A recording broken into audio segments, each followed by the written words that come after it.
Good evening. I call to order this regular meeting of the Verona Township Council on Monday, the 22nd of January, 2024 at 7:00 p.m.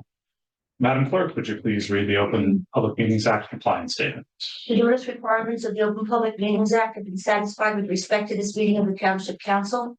The time and date were included in the public meeting notice along with the public internet link and call-in information. Set notice in the meeting agenda listed in the municipal building and sent to the official newspapers of the Township, the Verona City Road Times, and the Star Ledger at least 48 hours preceding the start time of this meeting. The agenda and public handouts can be viewed online at www.veronanj.org/council meetings. Oops, sorry. All public comment period will be held in the order it's listed on the meeting agenda. Instructions on how to comment will be provided at the appropriate time. Thank you, Madam Clerk. Would you please call the roll? Councilwoman Holland? Here. Councilwoman McGrath? Here. Councilman Roman? Here. Deputy Mayor McAvoy? Here. Mayor Tamboro? Here. Mayor also present Township Manager Joe D'Arco, Township Attorney Brian Aloya, Deputy Township Manager Kevin O'Sullivan, myself, Municipal Clerk Jennifer Kieran. Thank you, Madam Clerk. Now, please stand and join me for the pledge. Pledge allegiance to the flag of the United States of America and to the republic for which it stands, one nation, under God, indivisible, with liberty and justice for all. All right, Mr. Poultry, who's on the agenda, is not here this evening, our Essex County liaison. We look forward to the next time we see him. For my brief report this evening, first of all, I do want to touch on it's a reminder to residents that Verona does have an ordinance that requires residents to clear their sidewalks of ice and snow within 24 hours of the event. And just a friendly reminder to be a good neighbor and a good resident, and to do that so mayors don't slip and fall walking the dog and land on parts of them they would prefer not to. That's happened last night. So please do that. I'm sure our zoning and department will be keeping an eye on that moving forward as well. I had the pleasure of being a judge at the Junior Women's Club Spelling Bee this weekend with the superintendent of schools, Ms. Diane DiGiuseppe. It was a really wonderful event. I commend all of the participants for their extraordinary bravery to be up there. I was nervous being the guy that had to ring the bell to state an incorrect word, and I can't imagine what they were feeling up on the stage. But in all, it was a really wonderful event. And thank you to Julia Proud of Proud Funeral Home and Morris Proud for being present. Morris is a therapy dog, and I always love to see Morris. He's a good friend. And he's also quite the philanthropist in Verona. So this is the 100th anniversary coming up of the Proud Funeral Home. We'll be recognizing them at some point in the future. This morning was the Legislative District 40 Mayor's Breakfast. The Deputy Mayor will report on it later. I want to thank Jack for attending on my behalf. Work schedules and able to go. But I did want to point out that I appreciate Senator Corrado and Assemblyman DePhillips and Barlas for their outreach. They've already been more communicative in the probably 3 weeks they've been representing us than Legislative District 26 was in the years that they did. So thank you for their work. The administration and the council have been working to secure funding from outside sources for the emergency services complex. So I want to thank Mr. D'Arco and Mr. Sullivan for their work and having great presentation materials. Along with Councilman Roman, we had the opportunity to meet with a representative from the governor's office this past week. He went well. Thank you, Chief Kiernan, for providing a tour of our police facility and really demonstrating that need as well.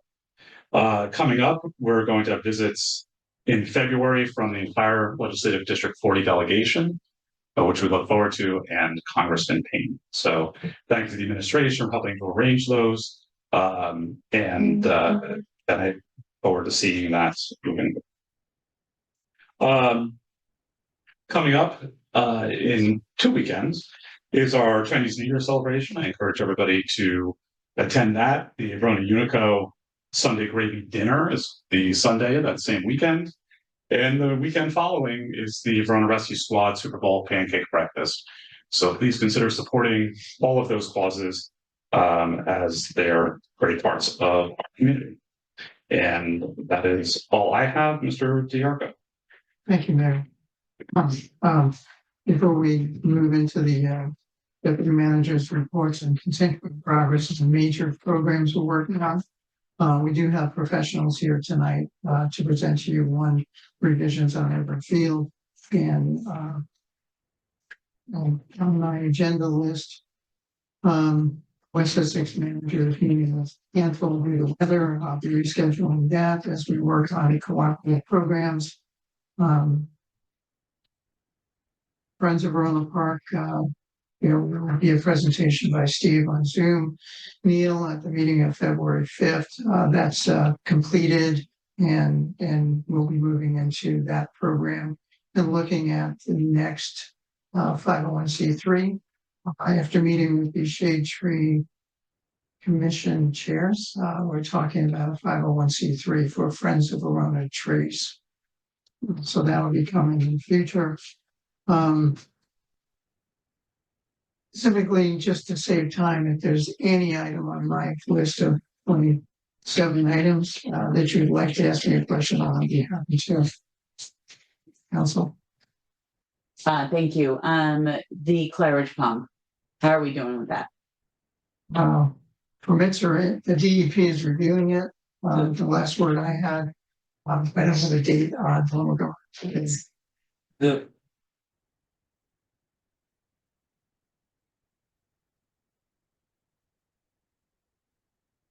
Thank you.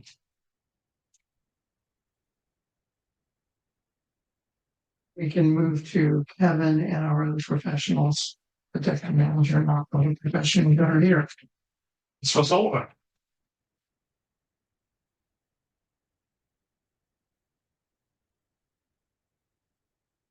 Again, I will try to move through my report quickly, knowing that there are professionals here to give their own presentations. But we are still on schedule with our water and sewer rate study. We will have a presentation to the mayor and council at the next meeting. And that will give us time to adopt the new rates for 2024, effective for the second quarter. Coupled with that is Boswell's continued advancement of the wastewater treatment plant assessment. The information that was necessary for the rate study is complete and has been provided to NewGen for the rate study. There are some ongoing assessments for all the alternative method analyses that they are providing that will require a few additional weeks, but that assessment should be complete in February as well. Regarding the residential escrow fees, we've cleaned up the application and the permitting process. We will have recommendations regarding zoning fees to present to the council in February. With respect to all of the drinking water projects, we have Lynn Drive out ready to start construction. We have our pre-construction meeting scheduled for January 30th. And that well is expected to go back online later this year. Regarding Fairview Avenue, we are still working through the final responses and approvals from the iBank. Additionally, we have a pending application that's going to be submitted to Green Acres for the diversion process. There will be associated signage and public hearings for that diversion application. Those are expected to be noticed in February with public hearings hopefully in March. That project would then go out for bidding and start construction later this year with the anticipation that the well would go back online at the end of 2025. We've been in contact with DP's enforcement office. We've been updating them on all of the progress that we've made, and it's been received very positively from their enforcement group. Moving into stormwater items, we do have a presentation from Boswell later this evening regarding the stormwater control ordinance, all the changes associated with it, and that would allow us to present the ordinance for introduction at our February 5th meeting and potentially for adoption at the March 11th meeting. Additionally, the administration had a good phone call with the VP's Blue Acres office and Office of Climate Resiliency late last week. Just high level highlights from those phone calls, but Blue Acres, they discussed a lot of the changes to the new versions of their programs. It's a larger, more flexible program with some additional funding. It's very community oriented and outreach and educational oriented. So we're going to be working with Blue Acres and our public information officer to get a lot of that information out to the residents of Verona, specifically those in flood zones that might just need education or might want to know what all of their resources are to them. Additionally, we had a good conversation with their counterpart. They had a representative from their climate resiliency office. They went through all the support that they provide to municipalities. A lot of that support is geared towards planning elements, a lot of which is already complete with Verona's recent master plan adoption. However, they did indicate that they would be able to highlight certain elements, action items in our master plan that might be eligible for different funding sources or implementation grants. So they have now been provided a copy of our master plan, all the action items, and they will be working with us to try to advance some of those initiatives. With the parking meter rates, we've discussed this at the last few meetings. It is on schedule for the agenda tonight, and we can discuss that as it comes up in the agenda later. We've continued to advance a number of the initiatives and discussions on energy supply for all the municipal accounts. We've submitted our application to the BPU for a local government energy audit. We're waiting for a response from them. They did confirm receipt, but we're waiting for them to respond. We're working and advancing an assessment of a number of solar projects and the potential for grant applications for community energy planning and potentially combined heat and power feasibility study for the wastewater treatment. With the community center playground, that project continues to march forward. There's some funding elements that are catching up to the construction award at the last meeting, but we anticipate a pre-construction meeting this February, and then the project will kick off with construction later this spring. There's a number of road projects that are advancing, all in various stages, anywhere from planning to going out to bid to starting pre-construction meetings and midway through construction. So there's a number of roadway projects. If there's questions on them, I'd be happy to answer. And then lastly, it's just an update on a number of the grant programs and applications.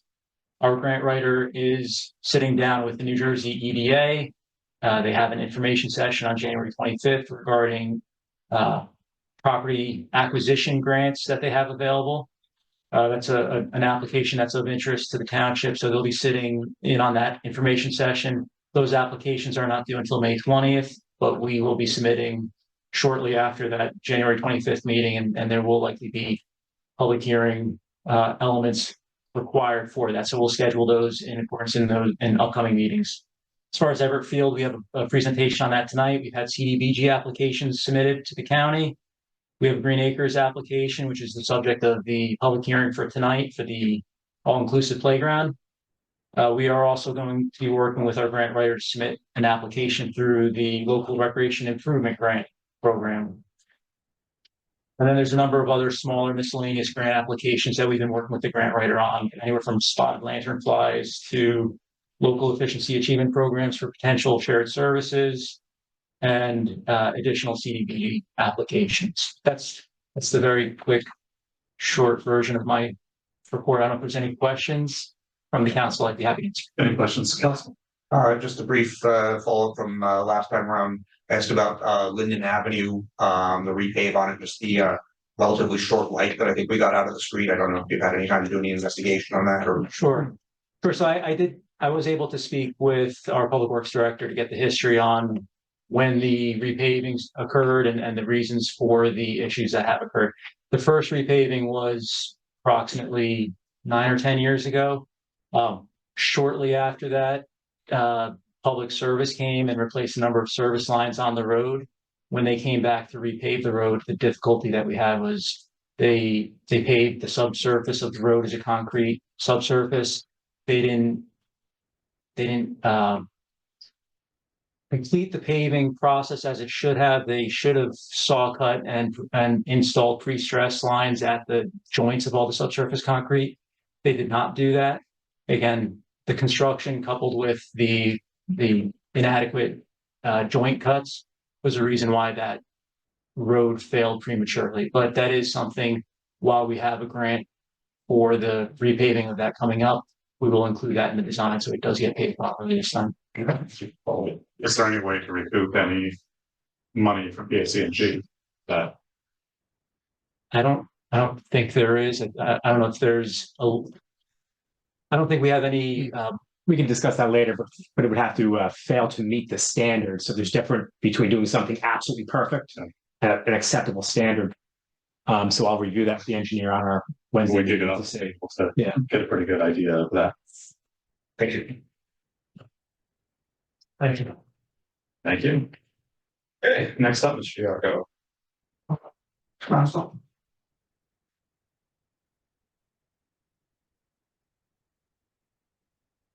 Good evening, ladies and gentlemen. I'm Jeff Ferrero from Boswell Engineering, and I will stumble over that for some time to come because my firm Ferrero Engineering, which I had for 31 years, just merged with Boswell Engineering, so I have to remember who I work for now. And I'm not the one who signs the checks anymore, which is frankly quite a relief. I'm here to talk to you tonight about modification to your stormwater ordinance.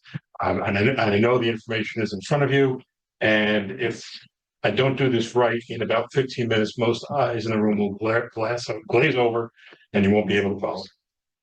Not working? Is that better?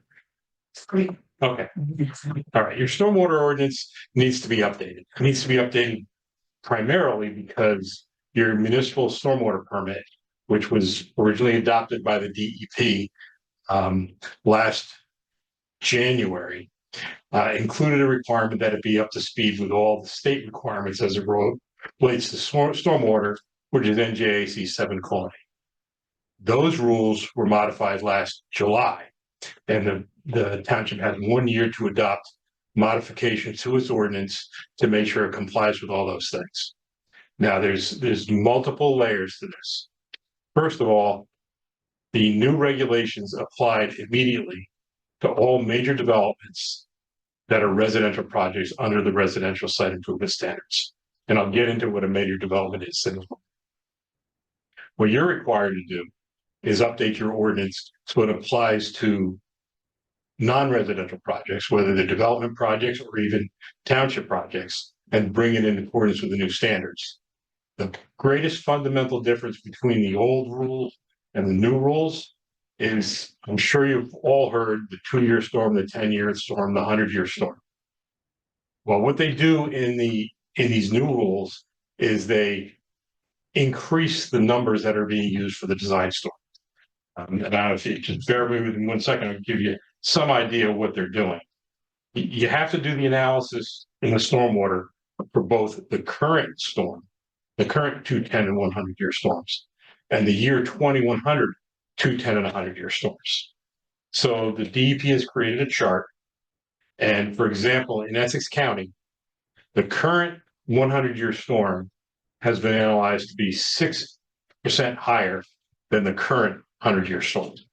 So all things being equal, everything that was designed last year was probably designed on a storm that was 6% too low. In addition to meeting the new current storm, you have the obligation under these standards to design to the future, the year 2100 storm. And what that does in the 100-year storm for Essex County, it actually increases it by 33%. It's a very significant number. And the reason for that is DEP is trying to look ahead, make sure things are designed so they don't just work today, but they work tomorrow. That's the regulatory reason why you need to update your ordinance.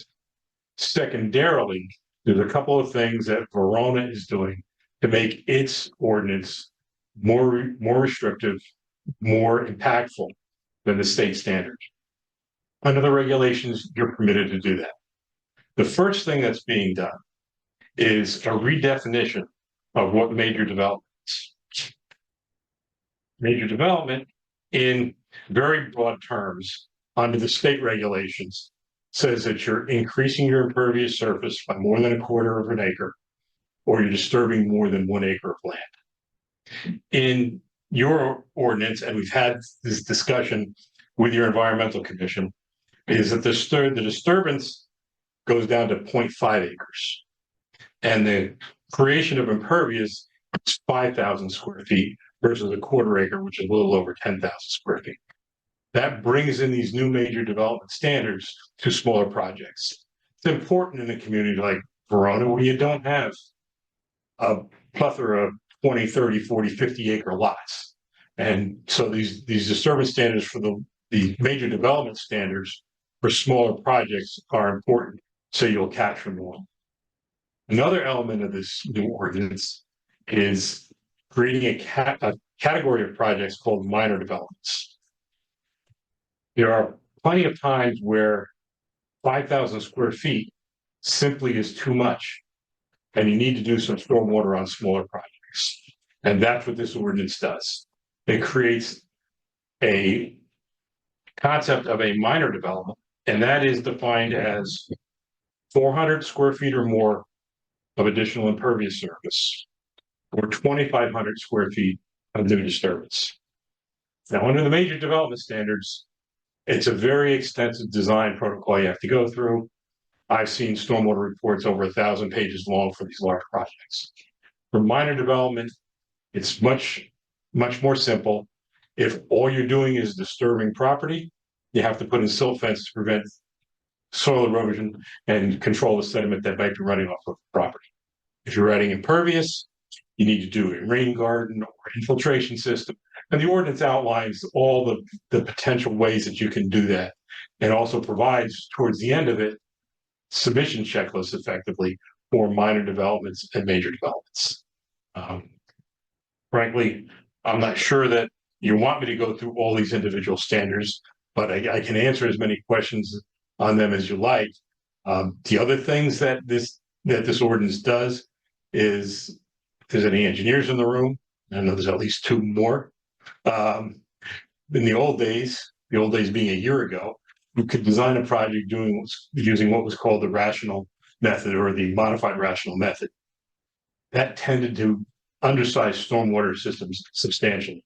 The DEP has taken that out, which is a very good thing, because now we get stormwater systems that are much better designed. So the volume calculations will result in larger volumes of stormwater to be withheld. It also more clearly introduces the concept of operations and maintenance of stormwater systems. And one discussion that I've had with people for many, many years, who keep telling me, you've been doing stormwater since the 1960s, and all the flooding gets worse. And my response to them is really pretty simple. It's not that those systems are not working. They haven't been maintained. It doesn't matter what you put in the ground. If you don't maintain it, it's like it's not there. And that's one of the major problems associated with stormwater management systems. This ordinance creates a better program for ensuring that private property owners operate and maintain their facilities. That's a requirement in the municipal stormwater permit, and this ordinance brings that in. One thing you'll notice about the placement of this ordinance is in your zoning ordinance, so it applies to all projects that come in for development. It's not a separate standalone ordinance. You have separate ordinances in town for stormwater quality, and those are things like littering, pet waste control, wildlife feeding. All those ordinances are in a separate category that just generally apply. By putting this in the zoning, it applies to all developments that'll come in, and they'll be reviewed in that manner when they come in for development applications. That being said, I'll take any questions you might have. Any questions from Ms. Guevara? Councilwoman. So going back to the maintenance, does this apply to past development, or is that only going to apply going forward? Under your municipal permit, you are required to ensure you are required as a municipality to develop a program for the proper operations and maintenance of those facilities, going back to, I think it's 1980 or something. It's a long way back. So the answer is these proactive measures apply to new projects, but retroactively, you have to develop a program to ensure that those are properly maintained. Okay, thank you. Councilman. Mine was on the same vein as to what we are doing now to our own township administration. Do we actually maintain a list? Are we getting the reporting regularly? What have we been doing to this point? Marginal. We have a plan as to how we will handle this internally. We can help the township develop a plan. One thing that I always do in every stormwater report that I review, every development application, you have to have an operations and maintenance plan. In that O&M manual, I have a requirement that you submit the annual reports by a certain date to the municipality. So that operations and maintenance manual needs to be recorded as a deed notice on the property. So current owner knows it, future owners will know it. And there is a system for that. To execute that at the local level, you really have to start to create an inventory of where these things are. It is a requirement under your new stormwater permit. The mapping requirements are significantly greater, and there's a lot of work to be done. And hence, why the ordinance is a requirement of the state, we're putting that in place as your first step, and we're in compliance with that regulation. And then the programs will be adapted and forthcoming. You're on a tight schedule. I mean, this is something I've kind of asked about for several years. We've had, I've been sitting on the planning board now for 8 years. We've had these, structural stormwater management systems as part of basically every mid-sized or greater project. And this is something that I'm curious about. Is there, a binder in the township engineer's office or something like that is at this point in time? It's going to be happening. All your systems are being upgraded in compliance with the ordinance and state requirements. And some of the projects that we have in motion already, and your I projects are in process through the engineering firm. Councilman? I just want to thank you for your presentation. I think that, clearly a lot of work went into this ordinance, and I think it's incredibly important to the township of Verona that we have stricter standards. I actually applaud the DEP for taking such a proactive effort. I mean, we've clearly have massive flooding in northern New Jersey over the last couple of months. And here in Verona, where we are in fact a valley town, we have, suffered significantly ourselves.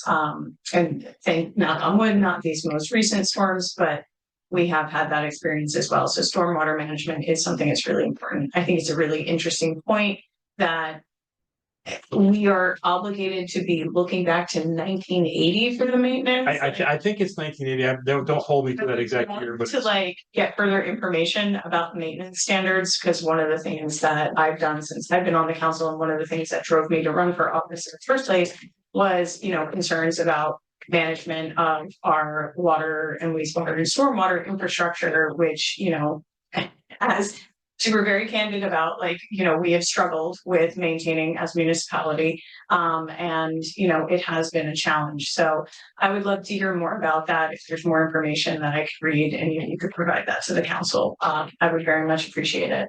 Otherwise, yes, thank you so much for this. I think it's incredibly. You're welcome. And I can get you some more information on that.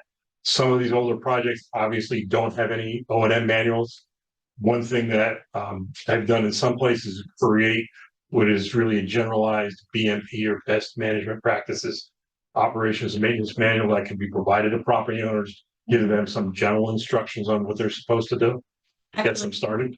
I just one other point. You mentioned the deed notice. To the extent that these are developments going forward with the planning board, is that something, or perhaps you could work with the planning board about whether or not that's something that could be in a resolution or something like that, or requirement as part of the approval for their development? Because having that notice of the stormwater infrastructure, if the property turns over, chances are people don't know what's under. Right. And one of the things that I've experienced very often is you have a developer who comes in and gets an approval. Then you have a site contractor who installs whatever on the plan, and that includes manufactured treatment devices or whatever they are. They put them in the ground and they say to the owner, all right, we're done. And the owner has no idea what's in the ground. Right. And How to maintain it. Yeah.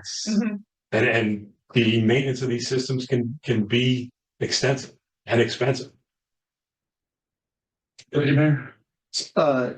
So I was reading through, and just so if you want to go to page 29, it's 150-25.9, the requirements for a site development stormwater plan.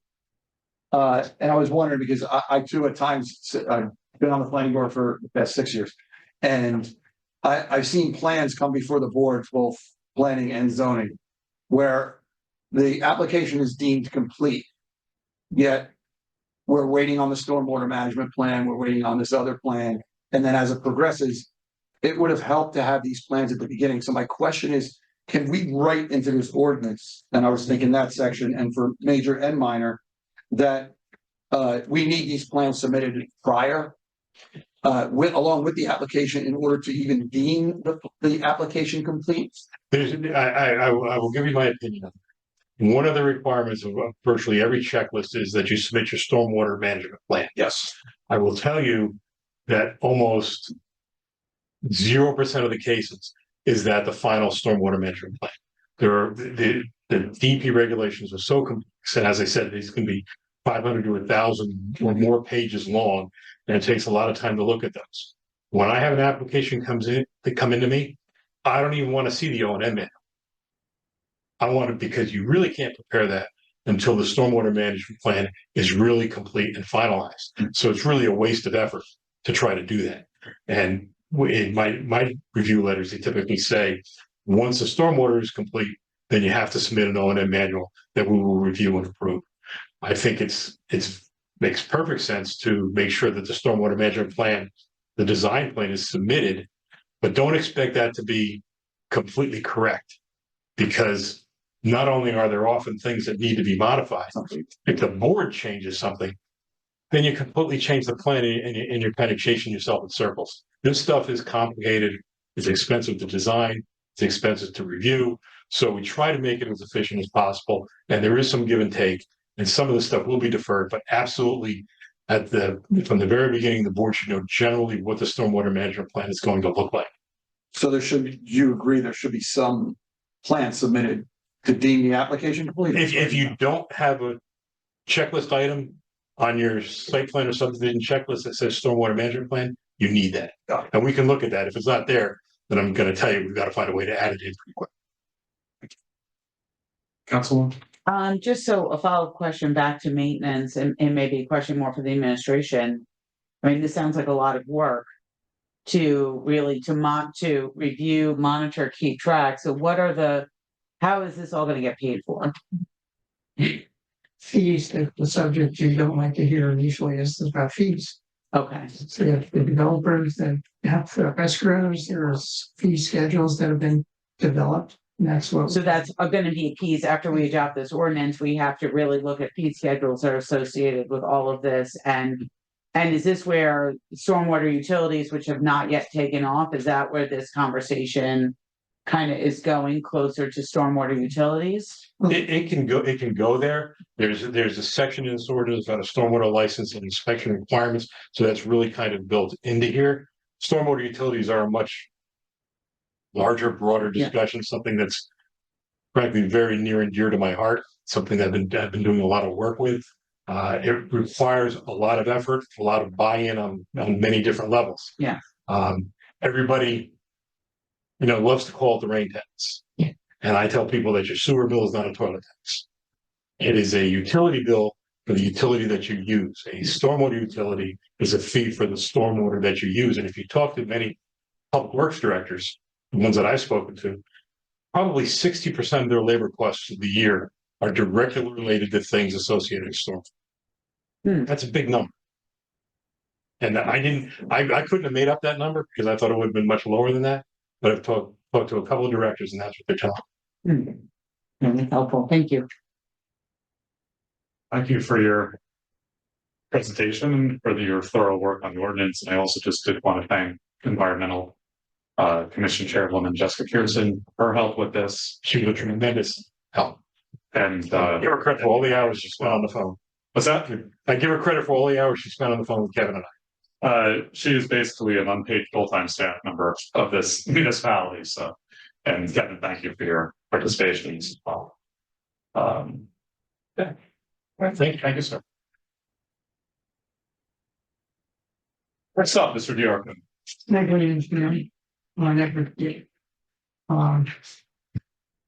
The process has been, and I know it was unusual, the council the community representatives drafted recommendations for the first drafting.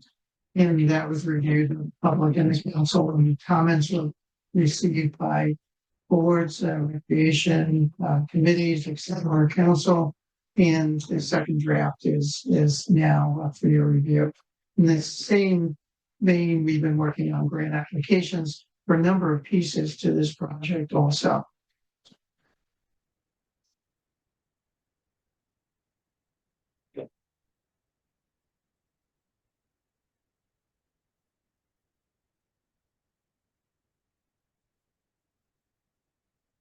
Musical interlude.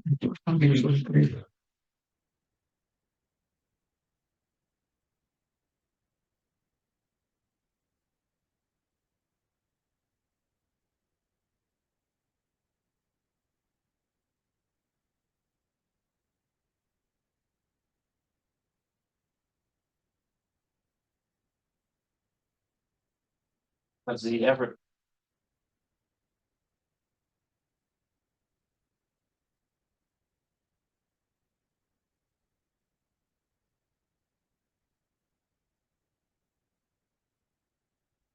Also, we included in the townships grant. Just an up.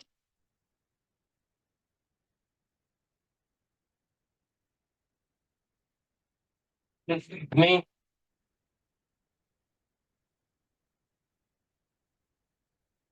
Official turf, natural grass. We shortened up the left field. Pin closer to match what was in the disturbance.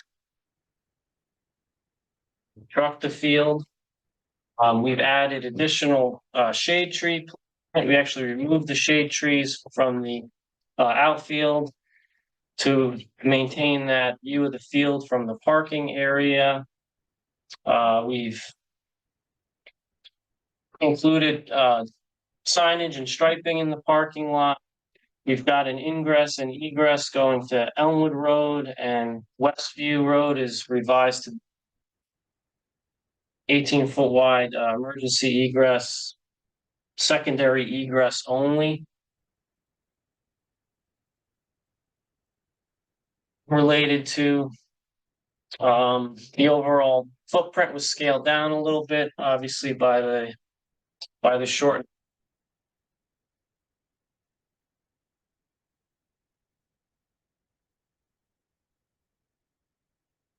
Grass with the natural grass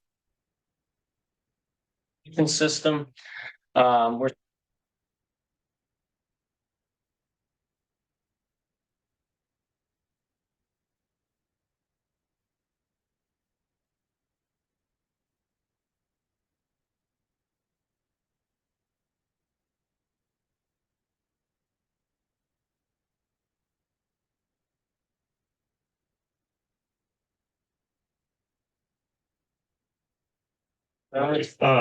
Anthony, if you could see that mic right there, Yeah, sure. if you could either bring that closer This to guy? you, no, that one on the table. This guy? Yeah, the folks at home can't hear you. Okay. I mean, That's what it should look like. what's up? So, no worries. This guy And working? tell you, I've met in person, which has relative good. Their opinion of the number of the trees are not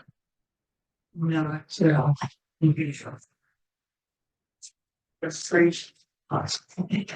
John trees, they would like to see when they do less the trees that they would like to see removed, and trees that they would like varieties that they would like to get. That information they get on the range for us, it's leaving marking tree jobs. And giving us recommendations, trees, when we put species shade from. Yeah, so I mean, I'm here for questions. As far as tree removals go, I mean, we've limited it to what needs to come down. what's in poor condition, but again, there's gonna be significant amount of replacement trees. We did take a look at, even though we're not subject to the ordinance, we did take a look at the ordinance. We did a calculation on the required number of trees, size of the site, we can meet the ordinance as far as proposed replacement tree. As far as the in the same location that it was prior, we worked with your grant writer to prepare a preliminary estimate to go along with the grant application to try and secure funding for the playground. Obviously, final design of that and the final budget could be worked out once you determine the amount of funding that you could potentially receive. Yeah, I'm here for any questions, any additional feedback or items. I'll start with this time around. I am happy to see the plan. Yes.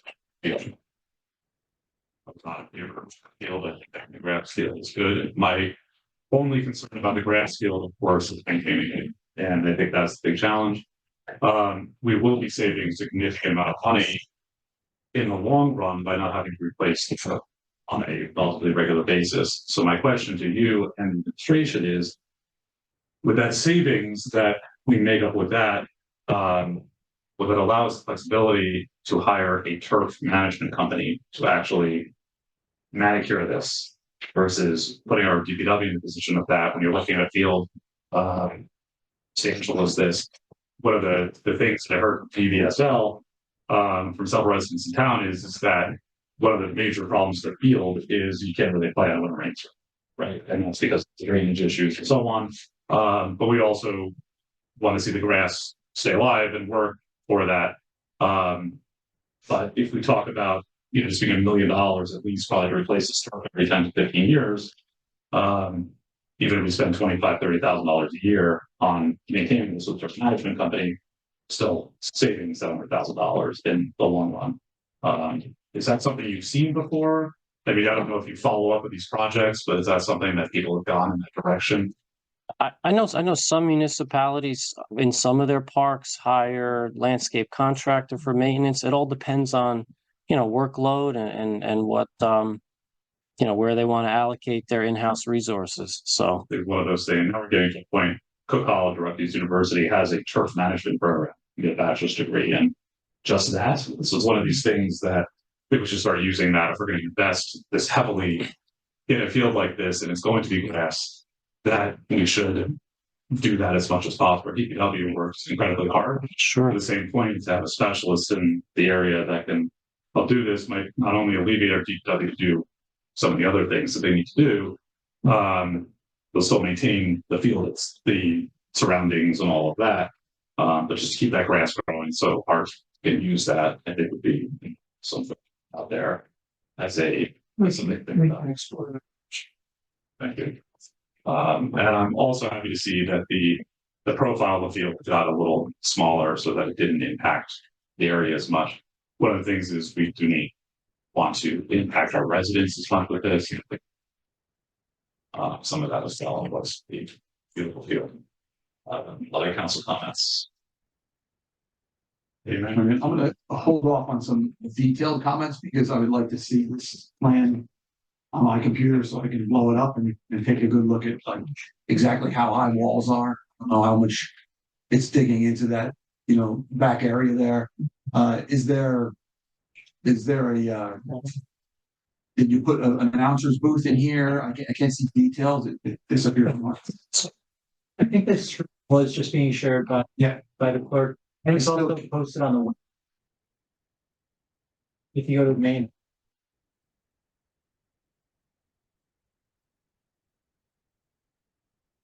Highlight. Oh, that's paid.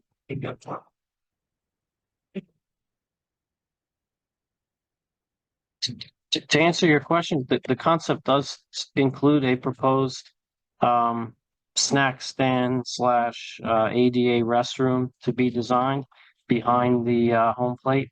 So that is in the concept. So, I mean, I know I don't know if we commented on this before.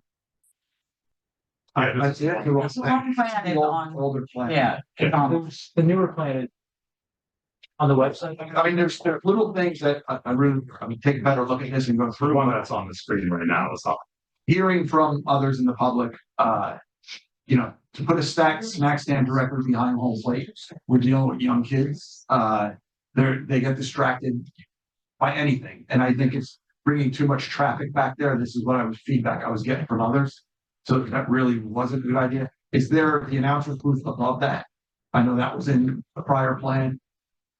preliminarily, yes, Was. yes. And access to that booth, is there a staircase? Does an elevator have to go in there for ADA requirements to access it?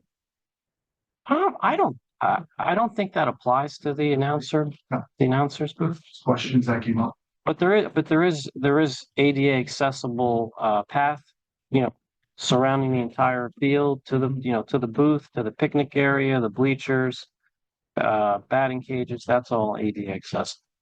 It's just to the mayor's comments, the field maintenance. I will say, I know in the past, on a high school field, when it was grass back in, it might be 80s or 90s, we did have a private landscape company that came in and took care of that field back then. They did it for many, many years. And I know once this is all redone, proper drainage will be put in. Has there been any hydraulic testing on the field at all? We have not done any, but part of the design would be, soil testing, permeability rates. That would all need to be done for the final design. So, Council. Thank you. I share some of the feedback with the mayor and deputy mayor on just the field maintenance if we go with grass. And I too was curious if there were specialized companies that just did baseball. And in particular, we're also going to need to have a conversation on what type of chemicals would be placed, because that will be a consideration since it's highly utilized by children. However, I actually want to see a detailed analysis of the comparison of turf and grass in terms of a 10 to 15 year cost projection, thinking about things of, some actual numbers as it relates to turf replacement and how that's so low maintenance versus grass, and what are the construction differences up front to put grass back into this field when we renovate it. But then also, what are the yearly maintenance costs? If we have to water it, then we have to pay for the water. And we have the staff time to maintain it. I also wonder if we should be investing in charts to cover the infield to help improve the playing time. I would like to see from the administration just what a sample operations plan would be, and talk with BBSL to make sure that we're in agreement on things that the township will be doing versus the organization that will be primarily using the field. I understand the community sentiment on grass, but I would like to see a little bit more analysis backing up this recommendation, to go along with it. I agree with the deputy mayor. I want to understand, how much of that steep slope on the back were we able to save? I know that is an issue of the Shade Tree Commission. I'm really glad, Mr. Giarco, that you met with them. They also had a very creative and innovative idea about adding more shade trees to the surrounding neighborhood, not just on this site proper. And I hope that we can explore that further. And, in terms of leaving the field, making it a smaller size, I do want to thank Mr. Dave Robotham. I had a chance to meet with him today so I could better understand the different field usage around the township. So I know personally I'm more comfortable than I was with making that field a little bit smaller, but I still need to see a little bit, and I think it's good work on the township data on, the true cost of keeping a grass field and keeping it in pristine condition for the next 10 years. Thank you. Yes, that's The question of grass field and future maintenance, I've used private companies previously in another city to handle upgraded fields to keep them maintained, and the issue of chemical treatment is a big concern. When you have grass field, then we're dealing with the chemicals that are going to be used that are compatible with the age group playing. Golf courses were completely different than baseball fields, and then you're dealing with the infestations of grass fields, both in golf courses and in recreation fields, which tends to be a bit complex. So it's an excellent question on how staff start reviewing and in fact, council records, which real possibility to get those answers for us before we charge on. There are state guidelines in what chemicals can be used on school grounds, which would be Yeah, what we same would want thing. here, right? So we have the basis for that. But I do encourage you to reach out to Cook and see it. Well, You know, it would be great. We've used records, other things before, but it would be interesting to see some of their students come up and provide some feedback as well. Any other questions? Did you want to get into the playground a little bit more specifically, Mr. Diarco, before the public hearing for Green Acres on that? playground is probably the simpler one. It's fully ADA compliant, and we have applications into resources, including we'll be using our 501c3 Friends of Verona Parks. We'll be submitting an application. I have the grant firm looking at foundations that support creation levels. We've already put that in for the playground. All right, well, thank you, sir, for Steve, for the time being. Appreciate your help and your comments. This time we'll open the public the playground only for the Green Acres submission. This is a requirement. If you hear that would like to comment on the field itself, for the edification of the council, we will have a public comment section shortly after, right after the council member reverse, which is the next item on the agenda. So at this point, I'm opening public comments and holding the public hearing regarding the submission of the ADA inclusive playground to Green Acres for funding. Yeah, if you would like to read the public participation statements. Anyone from the public wishing to speak on this matter? And by pressing the raise hand button on your monitor, if you're dialing in by phone, please press *9. If you're attending in person, please raise your hand to be asked to approach the lectern. Once recognized, clearly state only your name and township of residence for the record. You will not required to provide your street address. However, if you do, please note that these meetings will be posted on the township's YouTube channel, and addresses will not be redacted for any purpose. You'll have 4 minutes to address the council. There'll be no cross dialogue during this public portion, and after everyone wishing to speak, council administration may address your comments and or questions. It's open, Mayor. Any public comments on the playground portion? Come on up, sir. Say your name and municipality of residence. Hi, I'm Phil DeLisi. I'm from Verona. Do you want my address? No? Okay. Yeah, I'm a hillbilly, class of 1965. And before that, I was a minor league baseball player on that field. And I recently went to a game.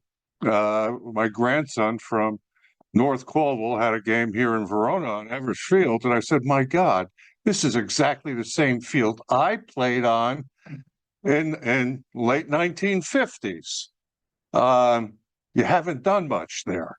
You haven't done anything. And I'm so glad to hear that something's going to be done. As far as the grass versus turf, I don't know which is better, quite frankly. I know that grass is a living organism and it changes every season. So if you're playing ball on it,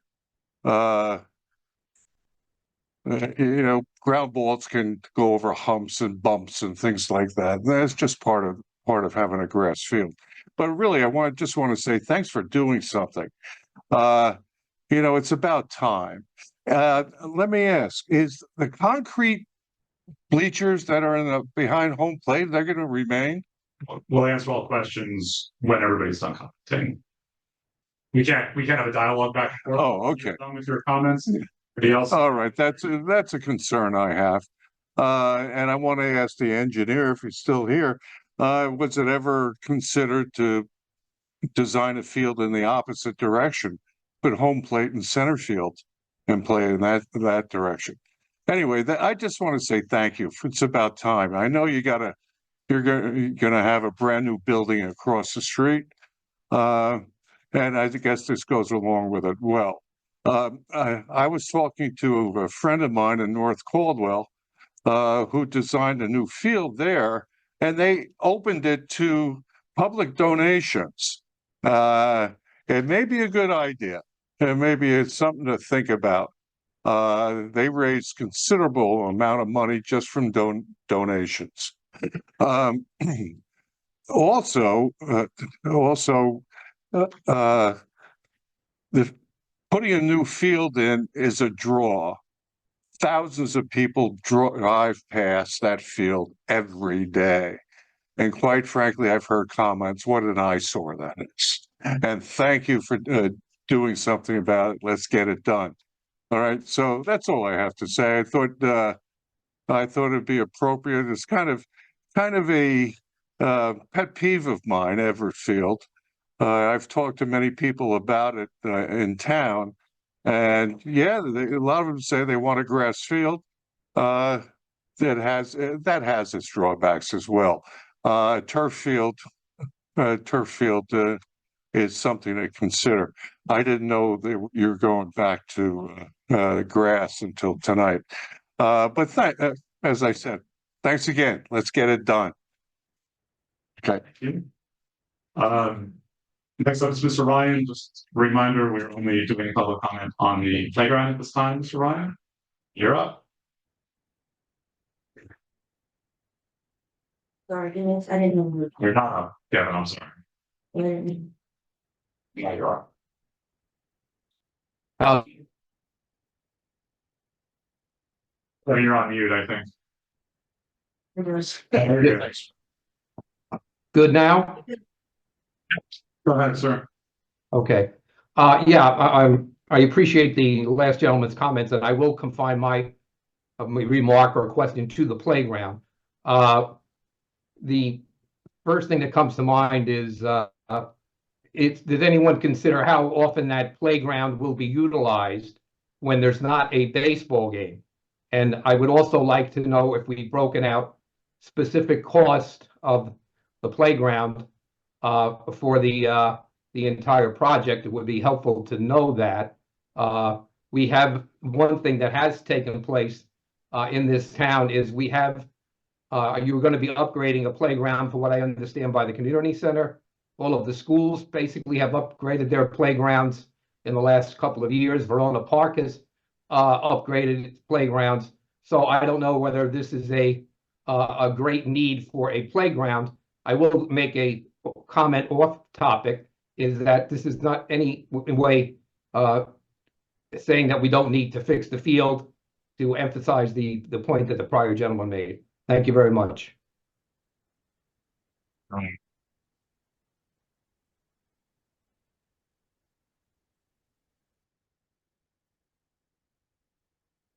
You name your township residents, please. Hi, my name's Kim Festa. I live in Verona. I won't say my exact address, but I do live on Westview, very close to Everett Field. So I am obviously, involved in the new playground and field. My concern or question, I guess, more for the engineer is just I would like a little more clarification on the egress. You mentioned a secondary egress. Right now, we're just doing comment on the playground portion of it. I'm sorry for cutting you off, but we have another comment. If you have anything about the playground, it's fine. Well, the exit is, this is the parking lot for the playground. It would be, yes. So my question then is pertaining to the entrance and the exit of the playground. Great. I don't know if anyone is familiar with leaving Westview Road. It's a one-way road. It is very, very difficult to turn onto Bloomfield Ave from Westview. So my concern is just safety. I'm wondering if there has been any sort of traffic study in terms of, you know, the increased traffic that would be going on to Westview, turning onto Bloomfield. I myself don't even feel comfortable making a left onto Bloomfield. Maybe making it a right turn only onto Bloomfield would be a solution. But I just definitely think that be done. Thank you. Any other comments on the audit?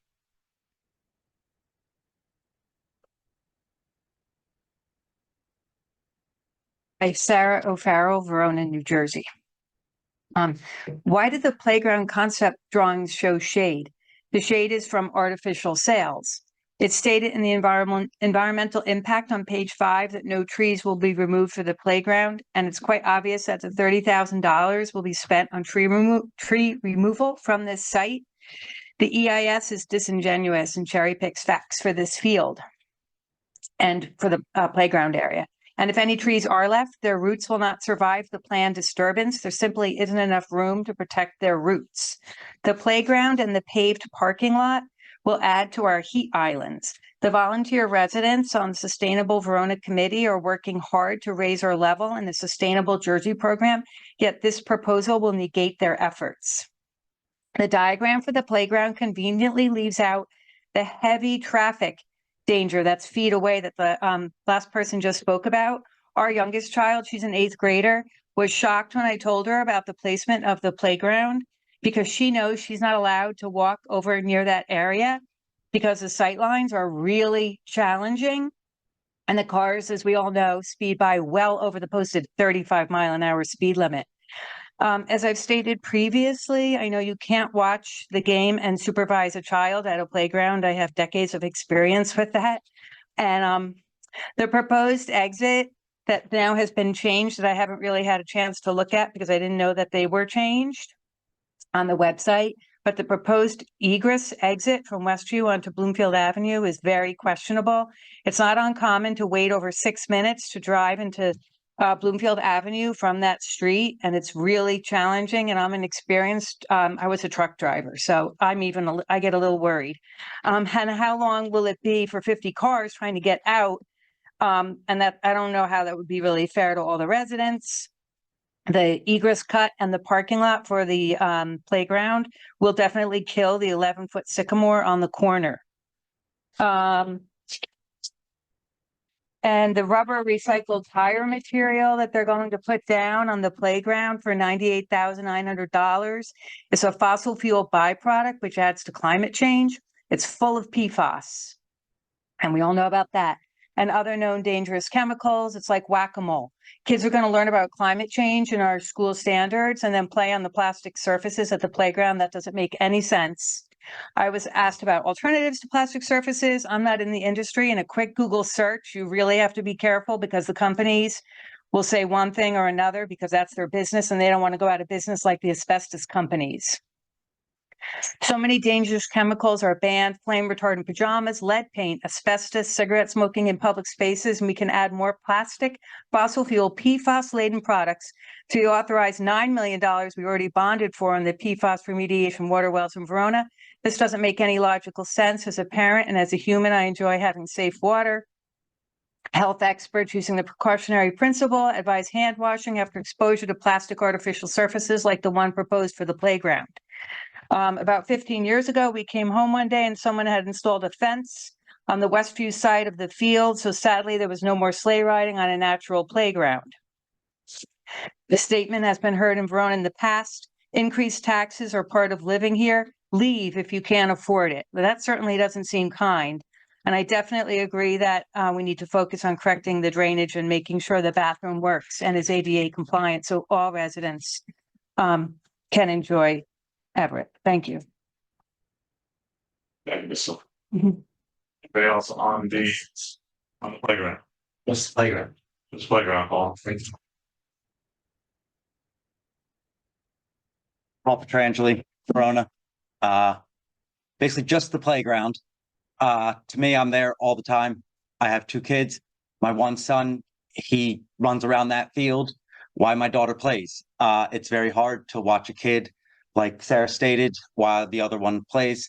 To me, the playground, you're doing it at Veterans. You really don't need a playground. Make it more parking, more efficient. the cost to the grants and what is it going to cost to actually build the playground? The rubber material, I built a 20 by 20 area for my swing set in my backyard with railroad ties, and I use that chopped up rubber. It only cost me about $6,000 for 20 by 23 inches deep. And I can't get rid of it. I got rid of that about a year ago, and it is everywhere. That stuff does not break down. It goes in your shoes. It comes inside. My dogs eat it. I have taken it and got rid of it in trash bags, and I'm still finding it. You know, when I was a kid, we played in mulch. You know, there wasn't much wrong with mulch, you know, but that's just, to me, that's the playground. The safety issues and everything else with Westview with the playground right there is kind of wild, but that's it for the playground. I'll see you when we talk about the field. Look forward to it, Paul. Thank you. We also on the playground. Okay, I'm going to close the public hearing on this. I think respond to a couple things, and I'll put over to our administration and engineer to do. I agree with the issues on Westview. I've walked that street not as many times as Harold has, certainly, but many times with a dog. And I agree. That's one of the points we brought up the last meeting, was how weird that would be. And that's why it was changed to emergency egress, Anthony, correct? Correct, yes. So there would be a gate there of some kind. There isn't a gate shown on the plan, but there could be. So we could put a chain link gate or Yes. a chain across. That would make me feel certainly better. Obviously, we see a bit of an egress issue when 50 cars trying to at the same time. Sure. But there's only one egress right now from that field, and people managed to do it. I appreciate the environmental concerns brought up, and I think that's something that we can look at. The plans, we don't have to finalize them today. I appreciate people's concerns about the playground. I am in support of the playground, can get the funding for it, and that's why we're doing this tonight. Having walked by there a lot, that there are a lot of kids right now that just kind of run around on the grass part that people park on. When that becomes a parking lot, it really won't be a place to run around for spectators and things like that easily. And the playground does provide a safer place for that, for people to participate in there. But I think you do need the funding for it. I agree that that's there. However, at the same time, we do have a bit of a lack of municipal playgrounds for sure. The only other municipal playground that we have in Verona is in the process of being built. Everything else is on a school facility, and the closest playground to there to access is across Woodland Avenue on Brookdale, and that is a treacherous crossing. I've made it. I only make it at night with a struggling flashlight. The Landing Avenue School playground is off of Elk Road, which is far up that distance, so we'd be serving this municipality a little bit more. But I think we need funding to offset that, the ADA funding to offset that. Hopefully we can get both those things. Then that would potentially cover the cost of those items. But I appreciate people's very good comments on that piece. Did I miss anything, Mr. Fiarco? Anthony, did I miss? No. Any other council responses? Oh, the concrete bleachers. Yes, thank you, Deputy Mayor. He left. He left, but we can still answer for the record. Those are being Removed and replaced. Yeah. New. Would there be a? Mayor, if I may, Please. on the comments on the playground. I had 4 children played in sports. They would run around or play in playgrounds. The playgrounds are intended to secure them. So parents that are watching a game can't watch both. They're the kids in playgrounds, and the playground is usually secured in. And they can't get out. Systems will be in place unless the parent comes to get them. Thank you. And I think with the playground piece, this also does add some uses to this area as well. When we're investing in adding parking and things like that, does provide some other uses for the area. Any other council responses? Council? You go first, if you had your hand up before I. Thank you. I just wanted to agree that I think adding a playground, again, during the day, our residents cannot use the school playgrounds. They are off limits. And this side of Verona is filled with young families. The turnover in these neighborhoods since COVID has actually been very significant. I think adding a playground on this side of town is going to be a real asset. And it's going to be, as we talk about driving past this site, is going to be a big plus, especially for residents that live in that side of town. And we know the importance of keeping kids moving and outside and getting fresh air. I think some of the environmental concerns with the surface, we can research and make sure we're doing best practice with these.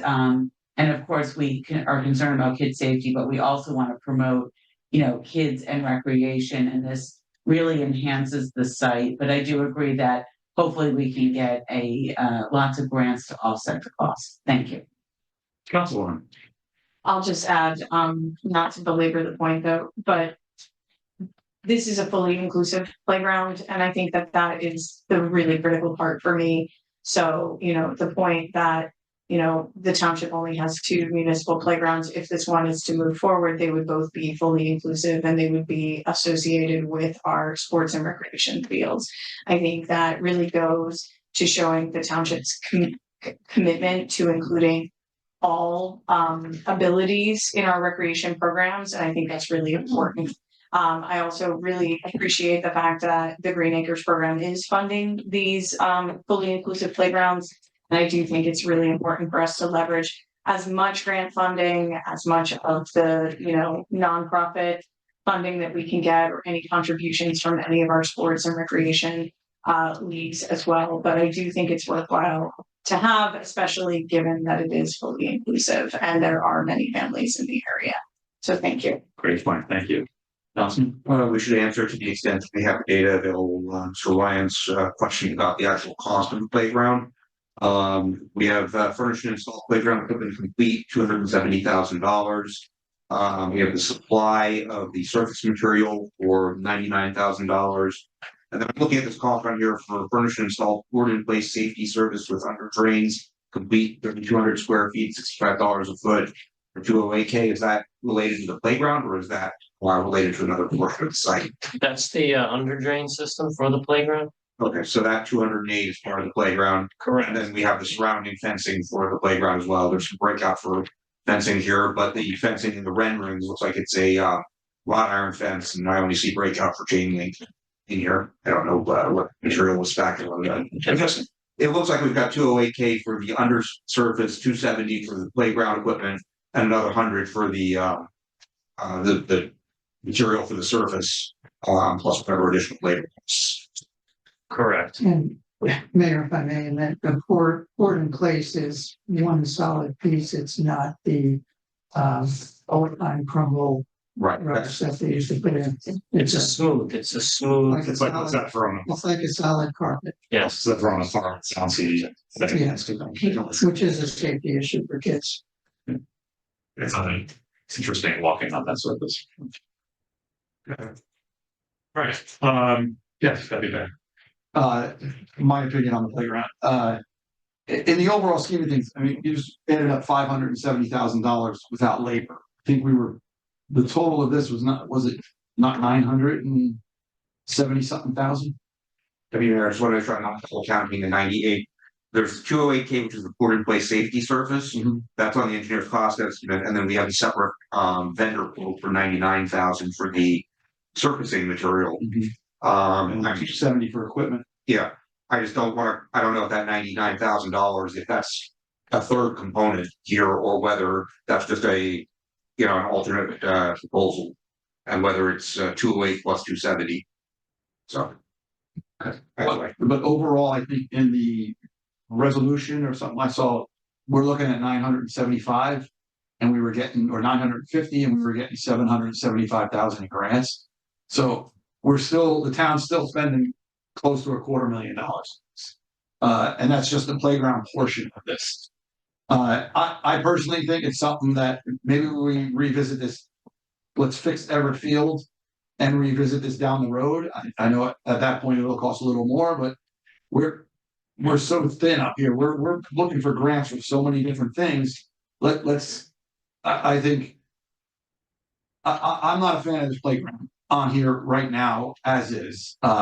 And Ms. O'Farrell brought up Sustainable Verona. They just did the heat island report, and it's these surfaces and the pavement that does add to the heat islands in Verona.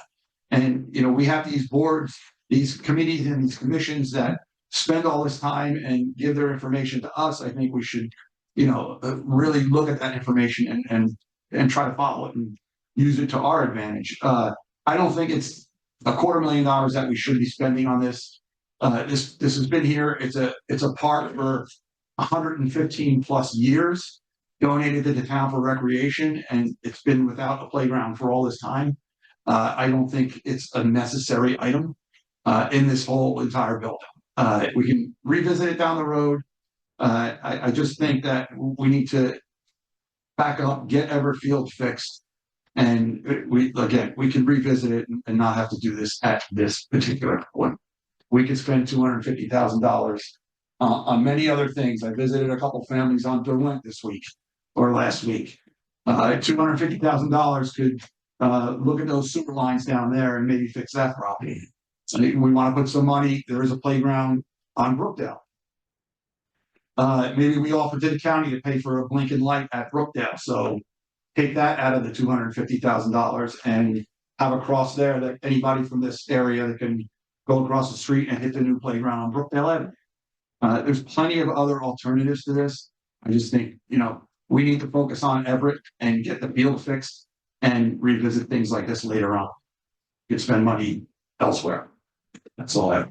Thank you. Good, Councilman. And the way that I'm thinking about this is, if we had presented this concept plan and there wasn't a playground on it, would people come up here and ask us to add a playground to it?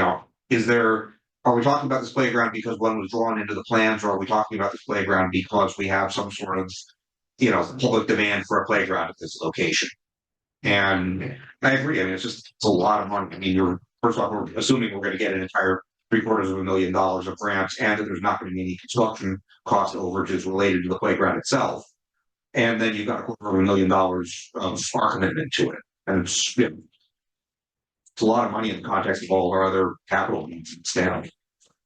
Mr. DiArco, can the excess that $250,000 difference basically to CDBG to have this project funded fully without the township having any liability? The process on grant applications, Green Acres, CDBG, nonprofits, 501c3. The whole process, usually you get your applications in. If your applications are considered and you're successful, then the final acceptance is at the mayor and council level. If you don't get the grants that you're looking for, then you can make that decision. I can tell you, and that's part of this process. If you get all the grants, then that's a completely different decision for you. The other piece is in my first year here, meeting with a resident group for ADA and needs of disabled children. It was very clear that segment of your population did not have ADA playgrounds. You did not have any in town. And the one that was being built at the community center was 7 years in the making, which now that's being launched. You're usually looking at things at both ends of your town. And you have a lot of development with families coming in. Apartments are going up. And you're going to need an additional playground. The schools are not available. I looked into that initially. And the requests of your commissions, and you're right, you should be listening to one of your groups, commissions, and advisory groups that send reports in. This came in also, was reviewed by the rec commission also, and the need is there. But the final decision on money is always the Councilman.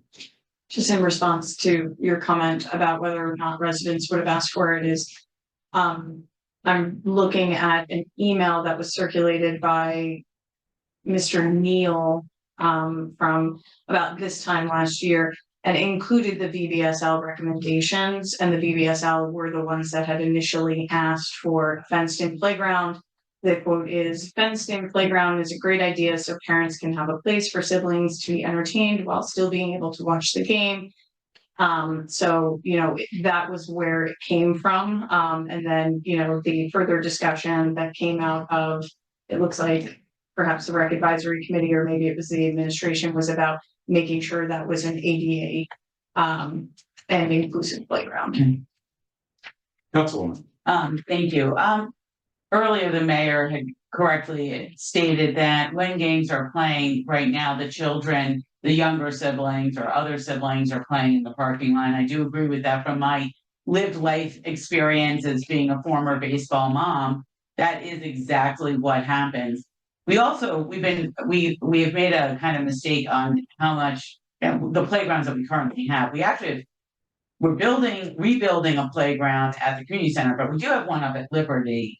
We actually have a history of next to our fields having a playground, because again, the younger siblings need to be entertained while there are while there are sporting events going on. So we have two at the community center that are located so that parents can, again, participate in this multitasking, which they are able to do successfully and have done for a very long time. And this would be just an addition. But I agree, let's see how the final costs come in. And we do have a lot of needs in this township, but I think we have waited so long to renovate Everett that this is an opportunity to really put in a beautiful project and really put in an enhancement for Verona. And we want to do fun things while we also need to do necessary things like replacing sewer lines and improving water quality. And so, we have to advance all these conversations. So I look forward to future conversations, and we'll engage more of the residents too, I think, who live in that neighborhood, who may not have realized, the context of this discussion tonight. I think Kevin has a. Mr. Sullivan. I want to also highlight a piece of the grant application.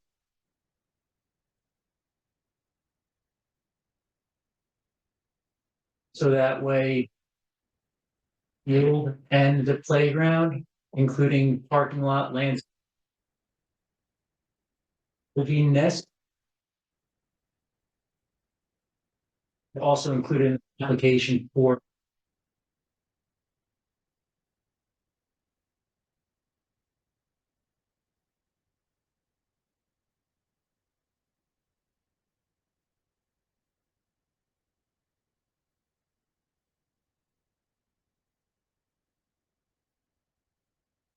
more through Green Acres.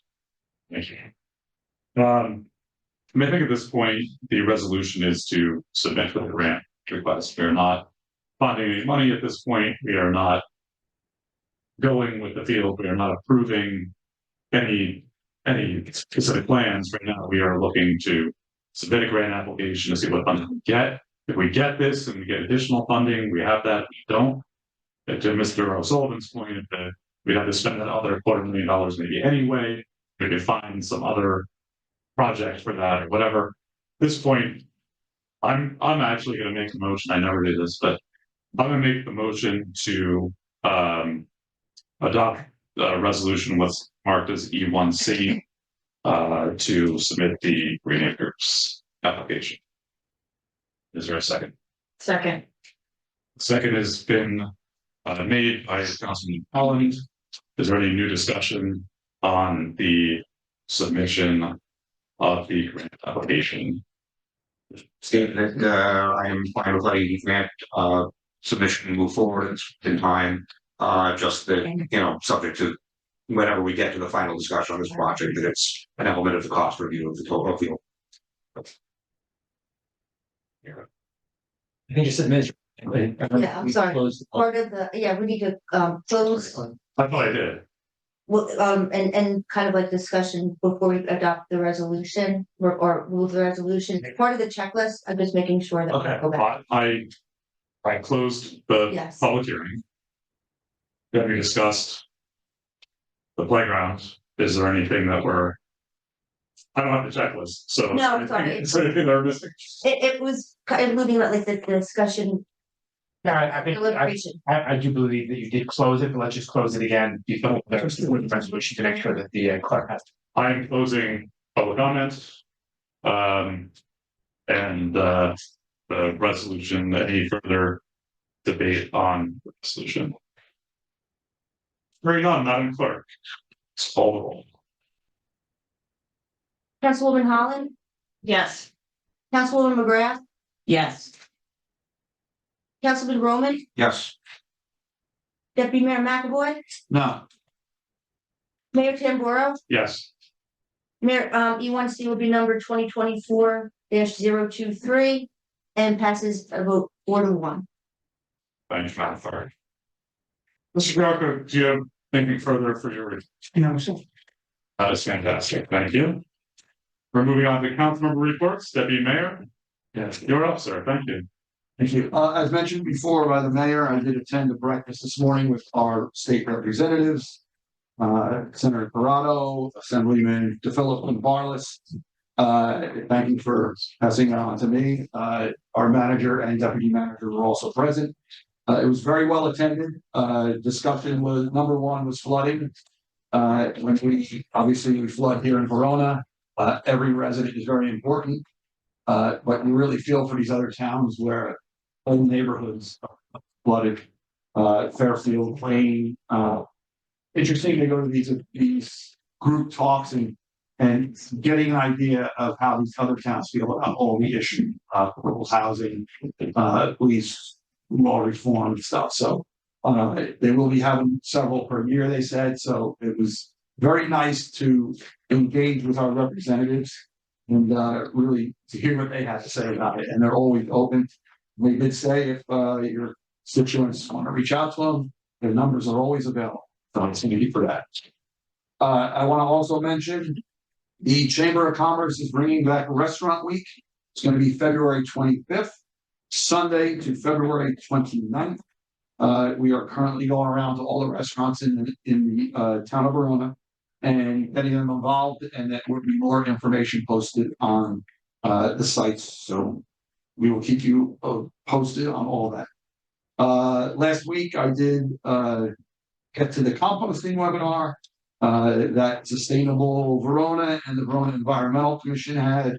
It was very informative since I've been composting in the backyard for several years now. It was nice to see what I was doing wrong. So I started correcting. Those groups are very interesting because they very graciously talk about Pete and poop in a webinar, and it's very fun. So that was very good, and that is really all I have for this. Thank you, Deputy Mayor. Councilman Roman. I'll be brief. I'll just also reinforce the point that's been demonstrated this evening. The LD40 representatives are very much here in Verona. I also had an opportunity to see them last week at a political event, and I can tell you that our public safety facility I know is top of mind for them, as well as a number of our other needs in Verona. So I really do appreciate they promised during their campaign that we're impressed in this community, and they're starting off very strong. It's great to see all of them, and that's all I have for tonight. Thanks, Councilwoman McGrath. Thank you. The Traffic and Safety Advisory Committee met since our last meeting. They have submitted some budget recommendations to the town manager to reinforce traffic and safety goals. They also are exploring whether or not we should have a complete streets program, and they will be making a recommendation to the council in the future. Verona is actually one of the only towns in Essex County without a complete streets program. So that will be forthcoming. I want to congratulate former Councilman Ted Giblin for being selected as the Grand Marshal for the 89th anniversary Newark St. Patrick's Day Parade. It's a great honor for him to be the Grand Marshal of the parade. It will be held on Friday, March 15th at 1 p.m. The Multicultural Inclusion and Accessibility Advisory Committee has set a date for their first ever Black History Month celebration. They are again partnering with the Verona Public Library, and they will be hosting a really wonderful presentation with Verona resident and renowned architect, William the Brown III, on Saturday, February 17th from 1 to 3. The event will also feature crafts and refreshments from Black-owned businesses. The Multicultural Inclusion and Accessibility Advisory Committee also sent to council a detailed year in review as a report. And I want to thank them for that report and all their robust activities that they completed in the past year. Thank you. Thank you, Councilman Holland. Thank you. I just want to take a moment to acknowledge the work of the rec committee in providing recommendations not only for Everett Field, but for the pool fees that will be considered by the council in the near term. I really appreciate these residents volunteering their time, and although our recent meeting was canceled due to inclement weather, I know that they have been very committed behind the scenes, and I just want to recognize our acting rec director as well for being here this evening. So thank you so much. I also attended the VMAC meeting where we discussed a lot of what the program is looking at doing with funding coming up, and we do have a resolution this evening regarding that grant authorization and the matching funds. I do think this is a really important organization, and again, I also want to thank all of those volunteers who likewise gathered virtually, some in the hallways of Verona High School while their kids were, playing music at the school concert. So I do really want to recognize those individuals and thank them for their service. Thank you. Thank you, Councilman. This concludes the councilmember reports. This is our custom. This time I'll open public comment for items on any item that anybody would like to discuss. Madam Clerk, we have had some movement in and out of the meetings. If you would please read the public participation statement again. Anyone from the public wishing to speak if you're on Zoom, please raise your hand by pressing the raise hand button on your monitor. If you're dialing in by phone, please press star 9. If you're attending in person, please wait to be recognized to approach the lectern. Once you're recognized, please clearly state only your name, township of residence for the record. Not required to provide your address, but if you do, the meetings will be posted on YouTube and the addresses will not be redacted. You'll have 4 minutes to address the council. After everyone wishing to speak has been heard, the council may address your comments and our questions. It's open here. Any comments on any item? This could include comments about the field. Paul, come on up. I guess I'll start it out. I can't be the here. All right, Paul Petrangeli, Verona. Start the clock. Basically, the field, what I see, there's still a 14-foot retaining wall going around the whole entire property. To me, that's just against our ordinances that we just talked about, how we're going to improve the stormwater ordinances. Otherwise, the building, to me, it's a neighborhood field. You want to talk about prices? To me, you could have this if you redid the field.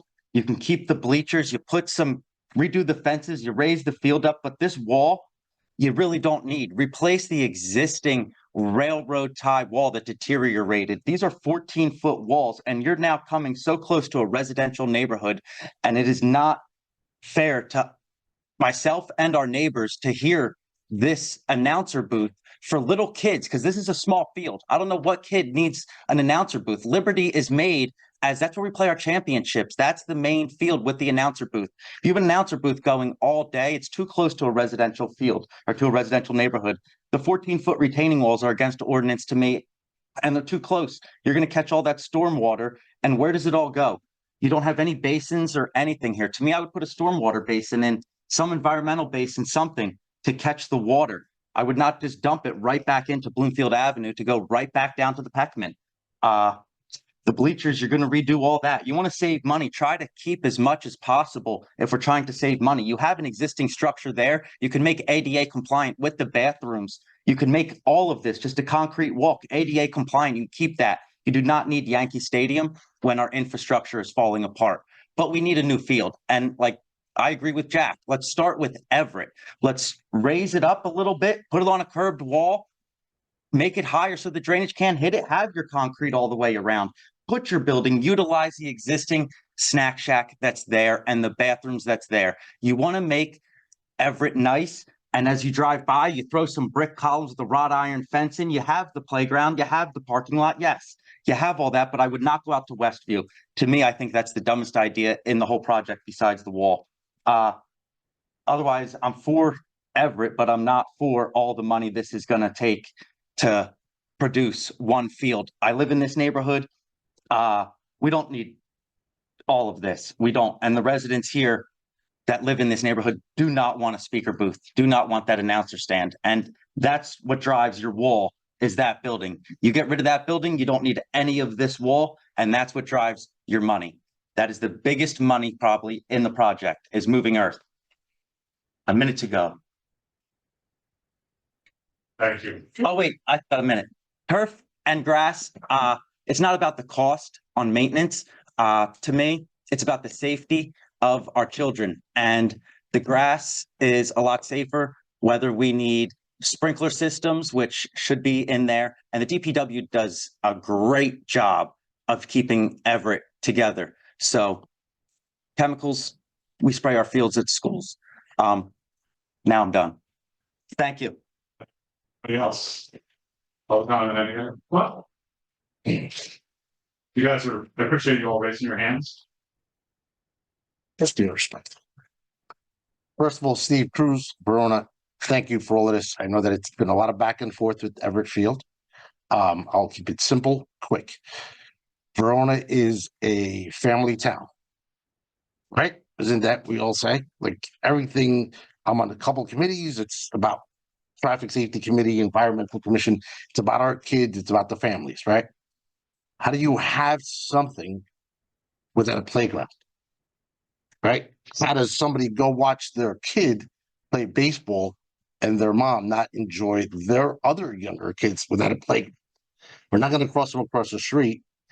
We play at many of the towns. Many of the towns provide that. It is part of tournament things. It's part of the reason why a family, Verona, participates and goes to other fields and brings their family along to watch their kids play on the field. And meanwhile, the other parent or take turns watching their other kid on a play. 1, 2. My simple question is, we're going to build a home, right? Everett Field is our home. We're going to side it, stucco it, whatever, but we're going to leave the old windows there and replace them at a later time. That doesn't add up. I think that, thank you for your time. If you guys do it, I think it needs to be done completely all the way, the right way, and not spend money in the back end trying to fix and match and move forward with things. Thank you. Thank you, Mr. Booth. Any other comments? Dr. Anthony Del Pioli, resident of Verona. I'm currently a Rutgers professor. I'm the director of the Youth Sports Research Council, and I'm probably one of the leading authorities in New Jersey on youth sports. To a couple comments that I agree with Councilwoman McGrath on the fact that you need a detailed analysis on the cost breakdowns of turf versus grass. I can say for sure there's no scientific evidence for physical injury rates between turf grass and artificial turf, period. The second issue is through chemical exposure. I think there's not enough evidence to suggest that children have to ingest materials in order for them to be dangerous. Maybe they get in children's systems, but nonetheless, it's pretty much a wash between turf and artificial turf. Another point about the field is I would say that you do have an opportunity to raise the status of Verona with a flagship location. Verona's a great town. I love living here. I have 3 young children. They're going to come through Verona Baseball and Softball League. And I want to show off our town and I want it to be great. And I think trying to take this issue very seriously and move it forward to do the right thing. So to summarize, I'm in favor more so of a turf field. I'm in favor of using this opportunity to raise the status of our town. And I'm also in favor of all of your time and energy spent as our town council members. So thank you for your time. Go to Mayor Emeritus Ryan on Zoom. Kevin?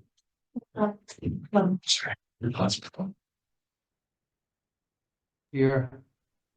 Yes, good evening, Kevin Ryan, Verona, New Jersey. I just wanted to support one of the statements made by the first presenter whose name I didn't quite catch.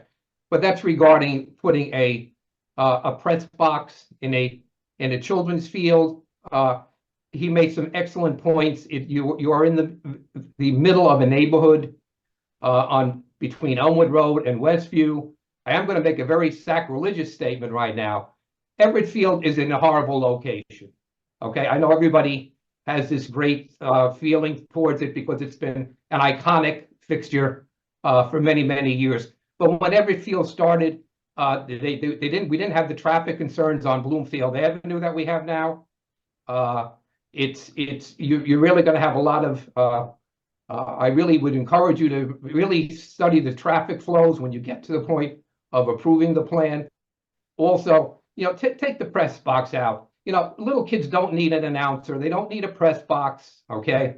Am I showing my age? You betcha. I coached in the Verona baseball and softball league for many, many years. We got by. The field definitely needs to be fixed. Do a good job.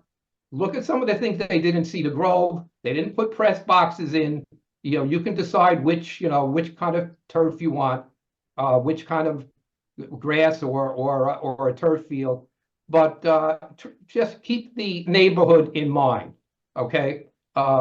If Everett Field is going to be improved, and I'm very glad to see that it is going to be improved. So good luck with that. And just we can't take Everett Field out of context with all of the other things that are going on here. We have needs and we have wants in this town, and we seem to have stovepipe all of these things as separate little entities. I would like to see some more numbers going forward about the proposed public safety building. In the context that, once again, that's a need. Whether we want all of the things that were presented, that has to be determined. But I would just encourage you all to keep that in mind going forward when you talk about the improvements to Everett Field. Thank you. Fine. Any topic? Any topic. Come on up. Thank you, Mr. O'Donnell. Scott Primer, 20 Vincent Place. Since June of 23, I've been trying to get some information or some resolve. My neighbor at 15 Vincent Place brought in 600 cubic yards of dirt, along as well as 375 tons of boulders. Okay, he's on the lower elevation of my property. I'm on the property of First Mountain, and the water comes down my hill, goes through his property, goes down to 217-225 Pompton Avenue, which is the property you just bought. Mr. Mayor, you had mentioned in the December 18th meeting to the architect, you said, that's a lot of water coming down First Mountain down to the police station. Are we going to have any flooding? And he said, we're looking at it. We're looking at the storm sewers. In any case, the water comes easterly and goes west down to Pompton Avenue. My neighbor built a wall from an original grade 6 foot high all the way north to south. Mr. Roman, you came to my house, you saw it. You were going to give me some information as far as the pipe calculations. I got the pipe calculations from the original when the house was built in 1999. It's 8.6 cubic feet per second, and the pipe is calculated at 9 cubic feet per second. It is basically just under any water going into that pipe. They are dumping all the water into that pipe now. Okay, that pipe cannot handle it. We just had the engineer from Boswell talk about storm management. Okay, that they did the calculations for a 100-year storm and a 15-year storm. Now they're using calculations for a 100-year storm and a 25-year storm. He just said it was 33% more. So now we have a problem. Where's this water going? And it seems like it just gives a bad influence because this work started 1 month after you guys closed the property on Pompton Avenue. And it just, I mean, I'm not insinuating anything, but it just seems like there's something fishy. Maybe there's not, maybe it is, maybe it's not. Mr. Yarko, I asked to have a meeting with you. You were going to give me some information. You never sent me the information. I emailed you on October 24th. We talked briefly. You were going to get me some information. I never got it. You said you were going to email to me. On November 25th, I emailed you again to have a meeting. You never responded to me. I've asked for site plans. I've asked for drainage plans. I asked for grading plans. I contacted the Hudson Essex Passaic Soil Conservation. They stated that any soil disturbance with over 5,000 square foot requires elevation drawings, topography drawings, stormwater management. None of this was done. So I've been trying to get answers from June of last year. And Mr. Roman, you seem to know a lot about stormwater management and steep slopes and everything. And I thought you were going to get back to me. I reached back out to you, and I know today is not the forum to talk to about this, but I tried to talk to you guys and nobody's getting back to me. So I had no other choice but to come here today and discuss it. So I'm sorry to not talk about the ball field, which I think is great. My daughter played in college. She played in that little field all the time. I'm for the police station. I think we need a police station. I'm not against the police station. I think we need a building for the DPW next. I'm really for the town, but I need some kind of clarification here, please. Thank you. Thank you. But we'll respond when everybody is concluding public comment.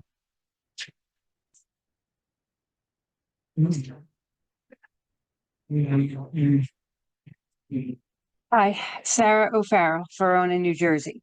I'm going to talk about Everett Field.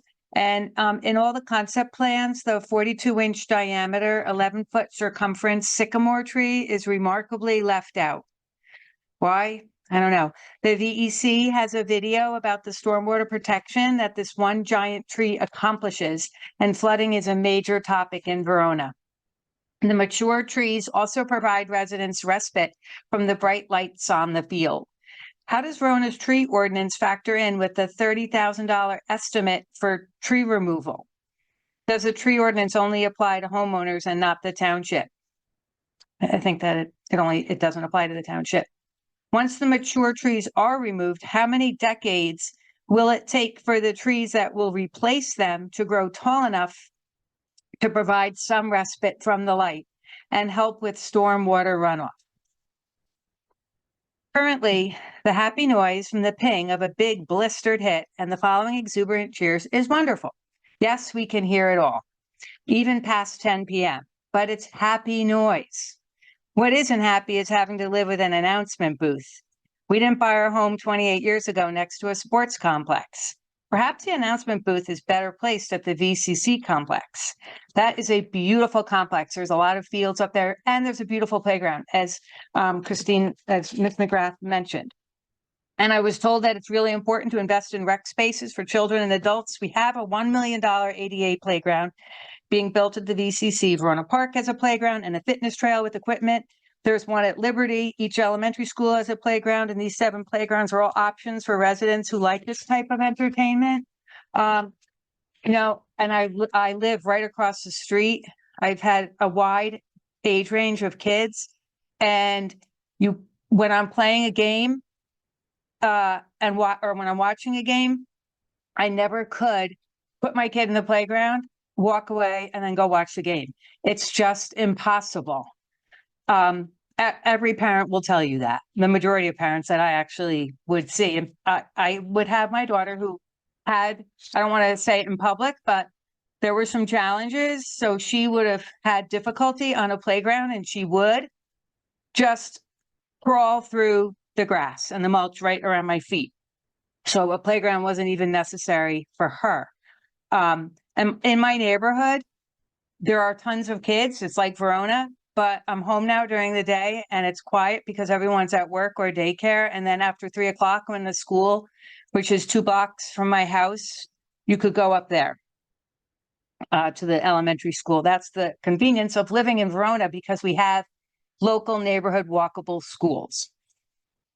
This whole thing reminds me of someone replacing a working kitchen's countertops with new granite countertops just because you like them, while your roof is leaking and your basement pipes are leaking raw sewage all over because of burst pipes. How can we say yes to this? Fix what needs to be fixed. Everett Field needs the drainage fixed, and it definitely needs an ADA compliant bathroom. Let's make the center of attention our needs: public safety, infrastructure, sewer and water repairs and upgrades, not our wants. Thank you. Thank you. Next, I'll comment. And so you can do a close public comment this time. I'll just make some brief comments for Mr. Diarco. I do agree with the several speakers on the press box. I do not believe it's necessary. But at this point, we're still looking at concept plans. We have not come to a final plan. Mr. Diarco's philosophy, and if I'm wrong, so is that we start with everything and then we whittle it down from there, right? So he wanted to show us everything that was available. The playground was a component of this, but now we start to etch away. The first draft, the new draft of the plan was based on some recommendations from BPSL, the Environmental Commission, the Rec Committee, and now it's the tough job of the council to decide what is in and what isn't, and that's what our next step is. So, as we move forward to come up with a final plan and bonding and dealing with those kind of things, that's when we have to make those calls. So I appreciate everybody providing feedback in there. We do listen, we do act on it. So please continue to do that because it makes a significant impact on our decision making. As far as Mr. Primer's comment, Mr. Diarco, don't have any background on this. So. I don't have an answer for him now. I've requested the information. It didn't come through, and that's on me. Following up, and I will make sure I get it for him. I'll respond to the mayor's response. I'm not. I did do some additional internal follow-up on that. And the response I got was that the permits, had all been filed and processed for that project, but I want to do a little bit more digging. I simply haven't had the time to. I've had some travel over the last couple of weekends, but I would like to have an opportunity to sit down and discuss with the township administration the history of this project. I just haven't been able to do it yet because we've been working with public safety building and a couple of other major things. I apologize for not getting back to you, but it's not off my radar.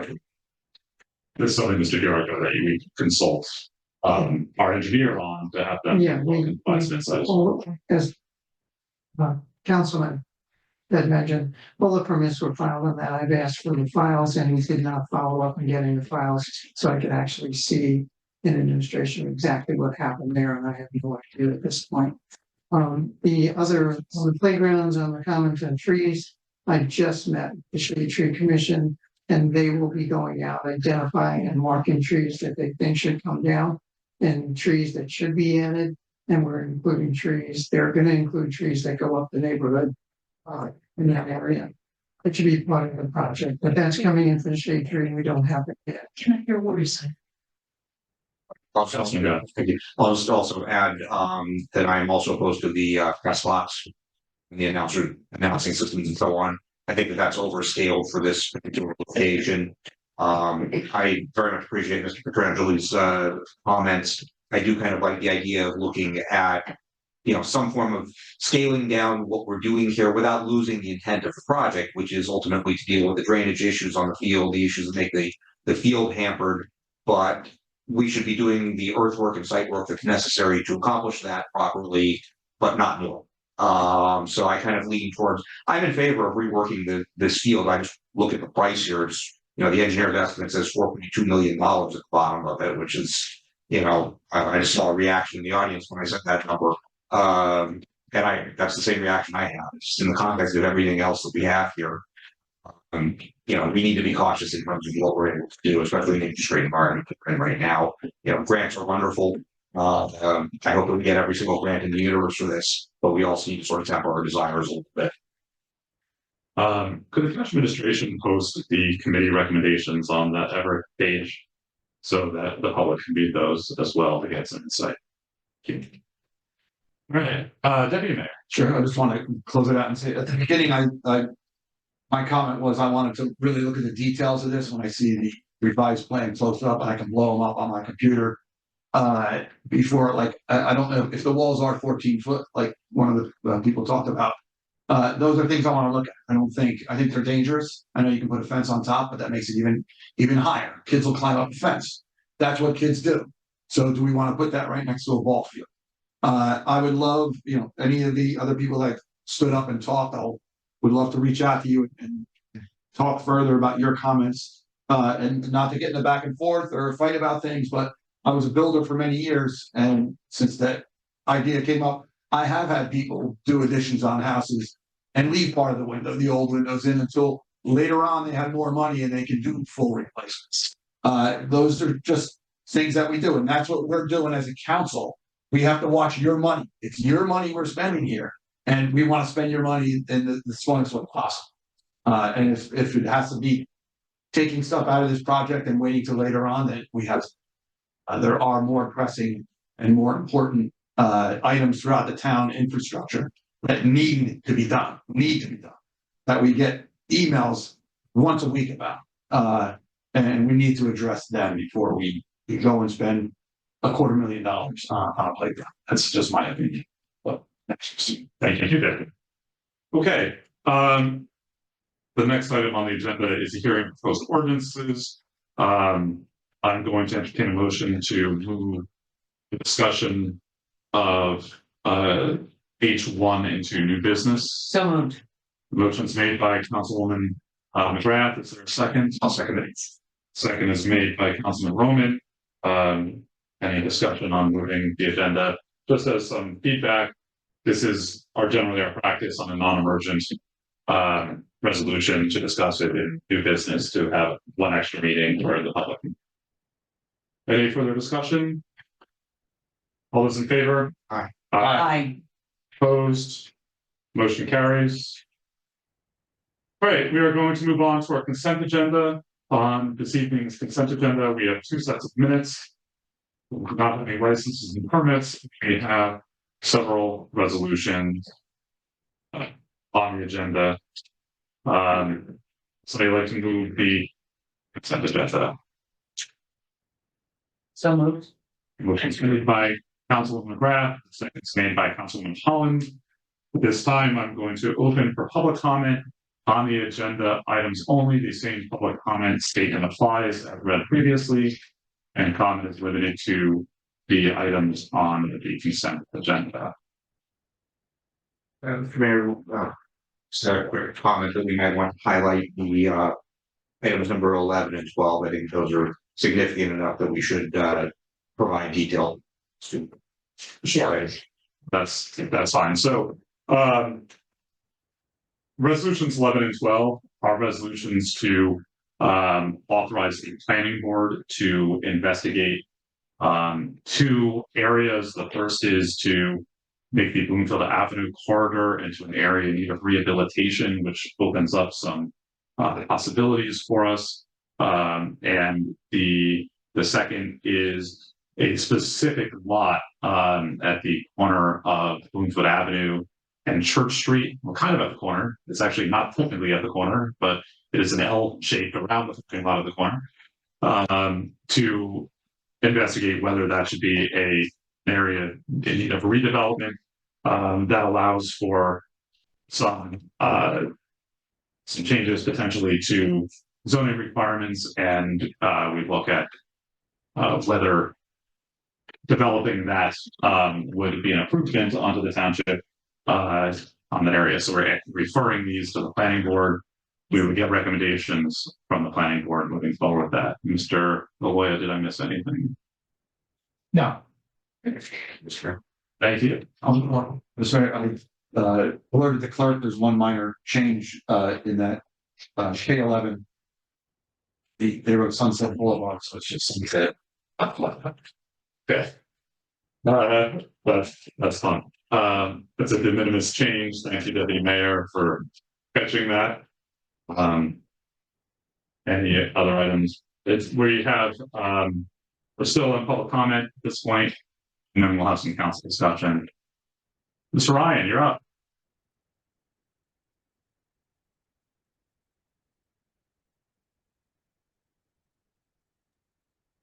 Yes, good evening again, Kevin Ryan, Verona. I just had a quick question about the resolution that Councilman Rollman just mentioned about the asking the planning board to undertake an investigation on that lot on Bloomfield Avenue. Just for point of clarification, is this a direct response to the request, I believe, made about 3 or 4 meetings ago by a Mr. McAvoy, not Councilman McAvoy, who apparently owns that property to conduct this investigation? I asked the question only because I don't know that he's made any attempt to develop these properties through the normal development procedure. Has any plans been presented to the planning board yet regarding what he or his partners want to do with that? If you could just clarify that for me, I would appreciate it. Thank you. Brian? There a public comment on consent agenda items. Yeah, I'm opposed. Oh, sorry, Mr. Riley.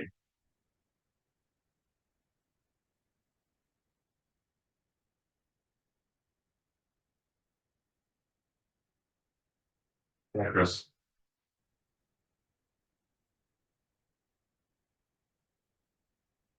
Riley?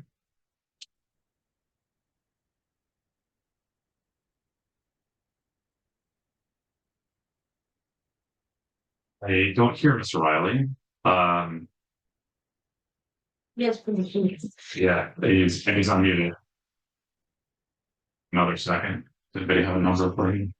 Let them know we can't. It's to the top of the agenda. No, does anybody have phone numbers? Just let him know that we can't hear him.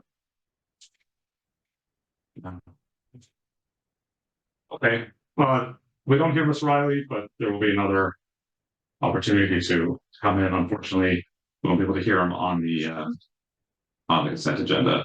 I'm going to close public comment at this time. Excuse me, Chair. Yes.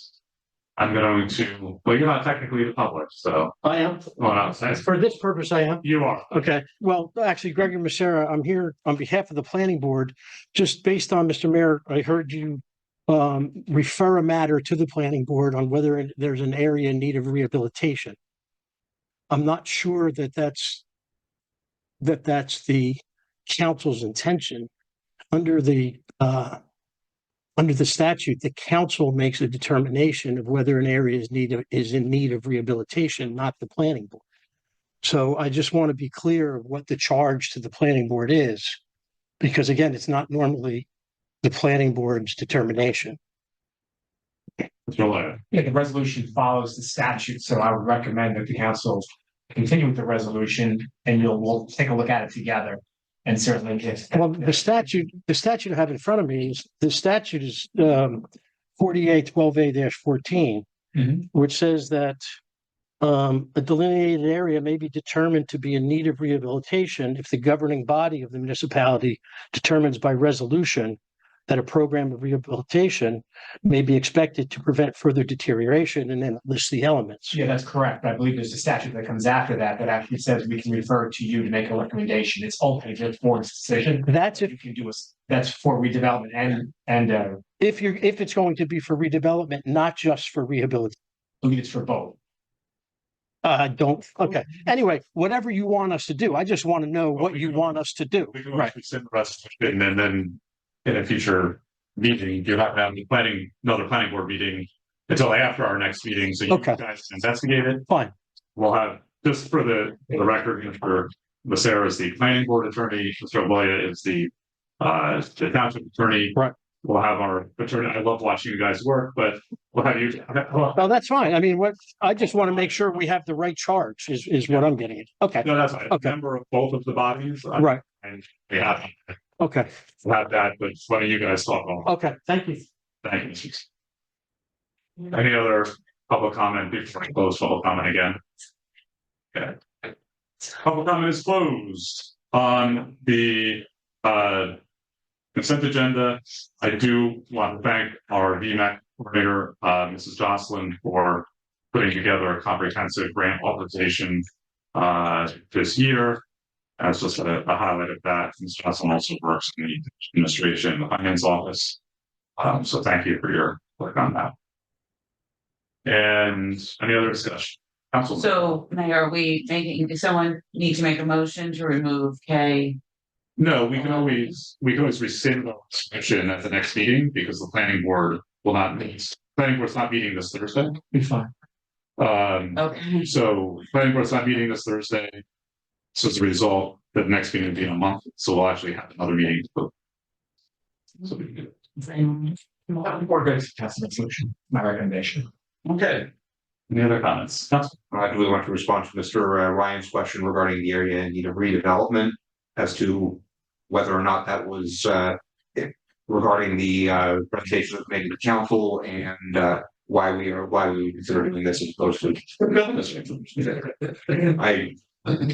I'm looking through my notes here on that. Yeah, so we had a public presentation that was public, right? It was. Yes, okay. From Mr. McAvoy and his partner regarding this property. Their ask and correct me if I'm not summarizing, I once again don't have my notes in front of me as well, but they did look at plans for this and found that they could not make a building and improve this area without some significant deviations from the existing zoning code, and are looking as a result for that and potentially some tax related discussions as well. Is that fair? Mayor, Yes. that's a somewhat fair statement of what they think might happen in the future. However, my recollection is they don't really know what they need, but that if it is an area in need of rehabilitation, it would This one a redevelopment. I'm sorry, it would open up the possibility of having those talks. So what the council did, you might recall, is we sent that to our planner, and the planner looked at it, and in her opinion, there was a high probability that this would meet the requirements necessary. Therefore, the step is to send it to the planning board, and Mr. Massaro and his group will lead the charge there, make a recommendation to the council, and then the council will decide how to proceed forward. So while the ask was initiated by our planner that we've hired to look at all of the township, has made a recommendation on this property and others. Okay. Thank you, Mr. Flynn. So Mr. Ryan, I think his question was, why are we not simply telling this party, go to the Board of Adjustment and get a denial, or go through that process, see if there's a denial or if they approve it. And short answer is that, at least in my opinion, this is a parcel that, a redevelopment could potentially be beneficial to the community, that that encouraging a redevelopment here of some sort would probably be good governance and good land use planning. So I'm willing to look at it in that direction. So I'm okay in this particular case, at least seeing what the planning board comes back with, because looking at the existing state of the parcel, it's certainly not optimal. And while we do say that there are a lot of parcels that can meet the qualifications for an area in need of redevelopment, I think this one actually needs to be redeveloped based on what's on there and the existing configuration of the buildings. It is absolutely suboptimal. Thank you, Mr. Roman. Mayor? And once again, I just want to, for the record, Mr. Ryan said it, the Mr. McAvoy they are talking about is of no relation to Deputy. They in fact spell their names here. Different spell. Okay. Okay. Hearing no further discussion, Madam Clerk, please call the roll. Councilwoman Holland, Yes. Councilwoman McGrath, Yes. Councilman Roman, Yes. Deputy Mayor McAvoy, Yes. Mayor Tamboro. Yes. Mayor, resolutions K1 through K13 will be numbered 2024-024 through and including 2024-036. Thank you, Madam Clerk. We have one addenda item, which is marked as M1A1, which I think is also contained.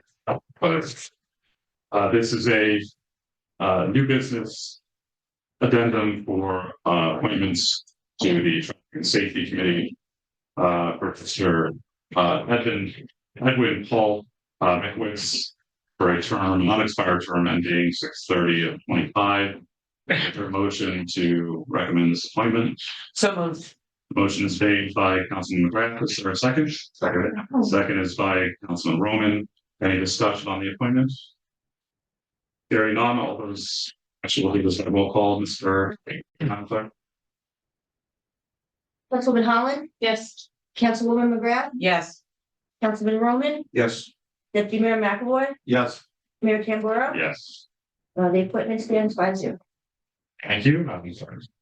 All right, going to new business, the one item on for discussion is what had been labeled as ordinance H1, which is revisions to our fee structure, specifically related to parking. Mr. O'Sullivan, would you like to brief the public on your recommendations? Sure. There was just an assessment of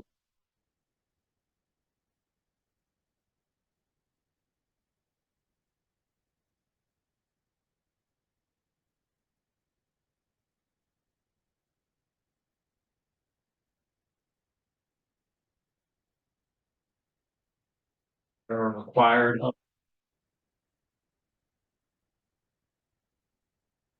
to the count. And also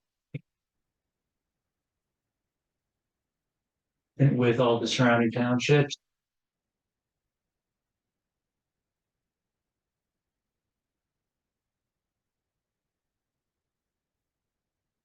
Into the parking.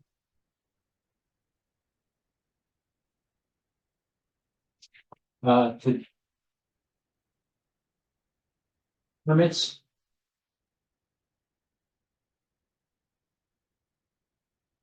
For 100.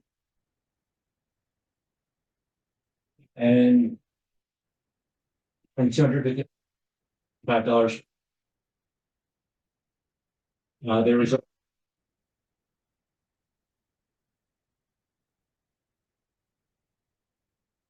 there's one. There's another check that was silent.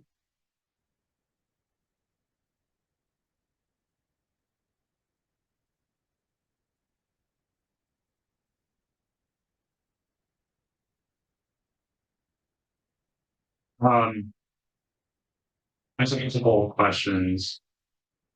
Comments. First of all, there's a piece in here that says HPW Whitehorn parking lot, and then it says Park Street. That would be Park Place, right? But isn't that also municipal lot 1? That is not one in the same. How the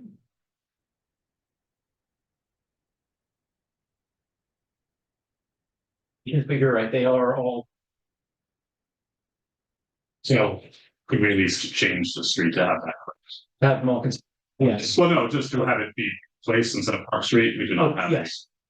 We do not have a Park Street in town. So that would be one item.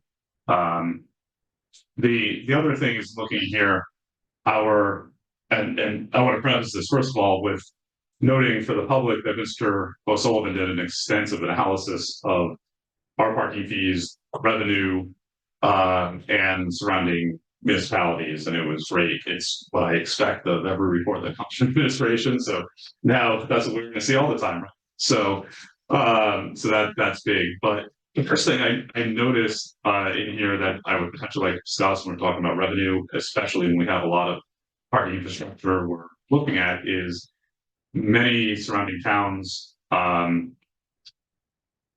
do charge parking on Saturdays. Right now, we only charge Monday through Friday. Sunday generally has been kind of a common exemption for years and years and years. But I just individually would not be opposed to extending that to Saturday for a couple reasons. the first, not necessarily to raise revenue, but there'll be a consequence. But one of the reasons why we meter parking is that it stops people from holding spots for an extended period of time. So that basically helps to enforce the 2-hour parking limits and things like that. So Saturdays, we want more people to use our municipal parking for commerce and things like that, and to also bring those spots up. So I'd rather potentially, it would be up to the council, but I would like to potentially have that discussed. The revenue is, in my opinion, is secondary to keeping the parking free for our residents, and those lots are used on the weekends. So that was a piece of it. My only other comment is I think the simplicity of this is fine. But moving from 25 cents to 75 cents is a 200% increase. So we are aligning with what is happening in other towns. But what we're doing is kind of making up for not keeping these rates current over the years, but we're kind of doing it very quickly. So I'm wondering if maybe a phased in process, so we're not kind of raising this all at once. It's there. I'm not necessarily, I wouldn't put against the ordinance if we didn't have that. I'd like to hear the council provide feedback on that item as well. And those are my comments that I want to start off on. Any other comments, Councilman? I just have a question how this ordinance is actually structured. So I see that we're rescinding in chapter 140-68B. We're eliminating a whole paragraph. But then I'm confused on why it states the name of the location, but then it also says B and it says on-street parking, which was actually section A. So I'm just. That's a script, that's my error, sorry, it should say off. Oh, okay. It should say off. So now the way section B will be, it's gonna name the lot and then it's gonna be the text. Off-street parking, and we repeat the lot again. I just wanna understand. I guess we're striking the lot as. This whole paragraph we're striking and the lots, and then you're replacing it with. This second piece, I guess that's my technical question.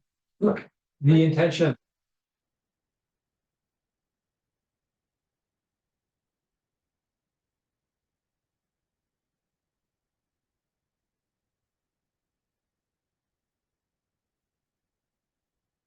There's type of.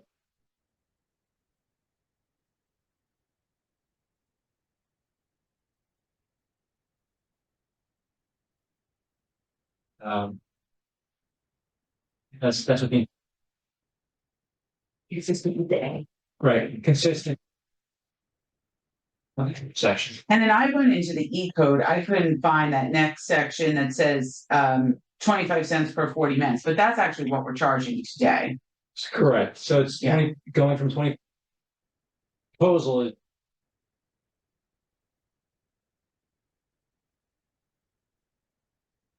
Large.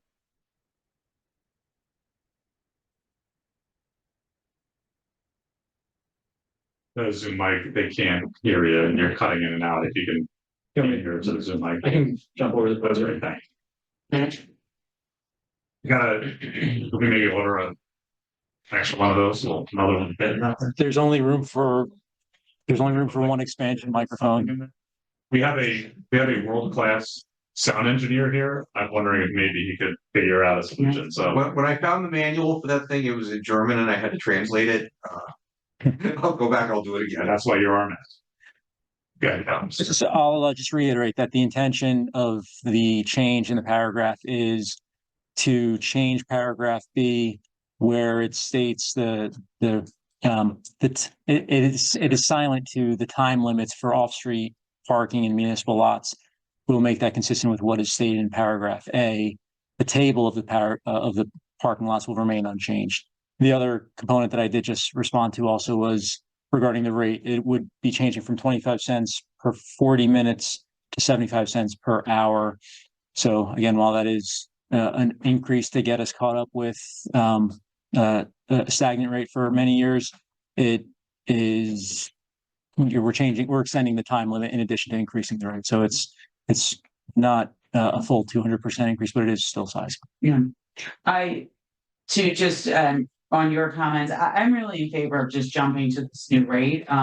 Adding Saturdays, so your comment surprised me. I wouldn't be opposed to it. I just need to think about that further. If we were gonna phase in anything, I would say jumping to this new rate so that we can start collecting revenue and then maybe phasing in Saturday at a later date. I think if I were to phase in, I would do it that way. At the end of the day, we're talking about less than $1 per hour parking. I don't think we need to get too overly concerned about that, but my requirement with all of this that I'd already expressed to the administration is I want all of this previewed with the business community to get their feedback before introduction, which is why I asked to table this to this point. We really need to, whether it's even just an email to the Chamber of Commerce, we really need to get the word out on this, just so we're not missing something. This seems simple, but maybe it's not in their eyes, and so I would like to get their feedback before we introduce. Right, that's understood, and that was in my analysis and in our conversations. One of the recommendations was to bring this discussion to the Chamber of Commerce. We are scheduling a meeting to sit down with them, and part of that discussion is discussing the needs of the infrastructure, the needs in the parking lots, the potential to beautify those spaces, repave them, and not just provide basics, but provide wayfinding maps, flowers, lights to make the parking lots more than just a parking lot. So that's part of that discussion that we are looking to bring, and we are scheduling that meeting with Chamber of Commerce. If you could bring that potential Saturday to them, I'd like to hear her. Sure.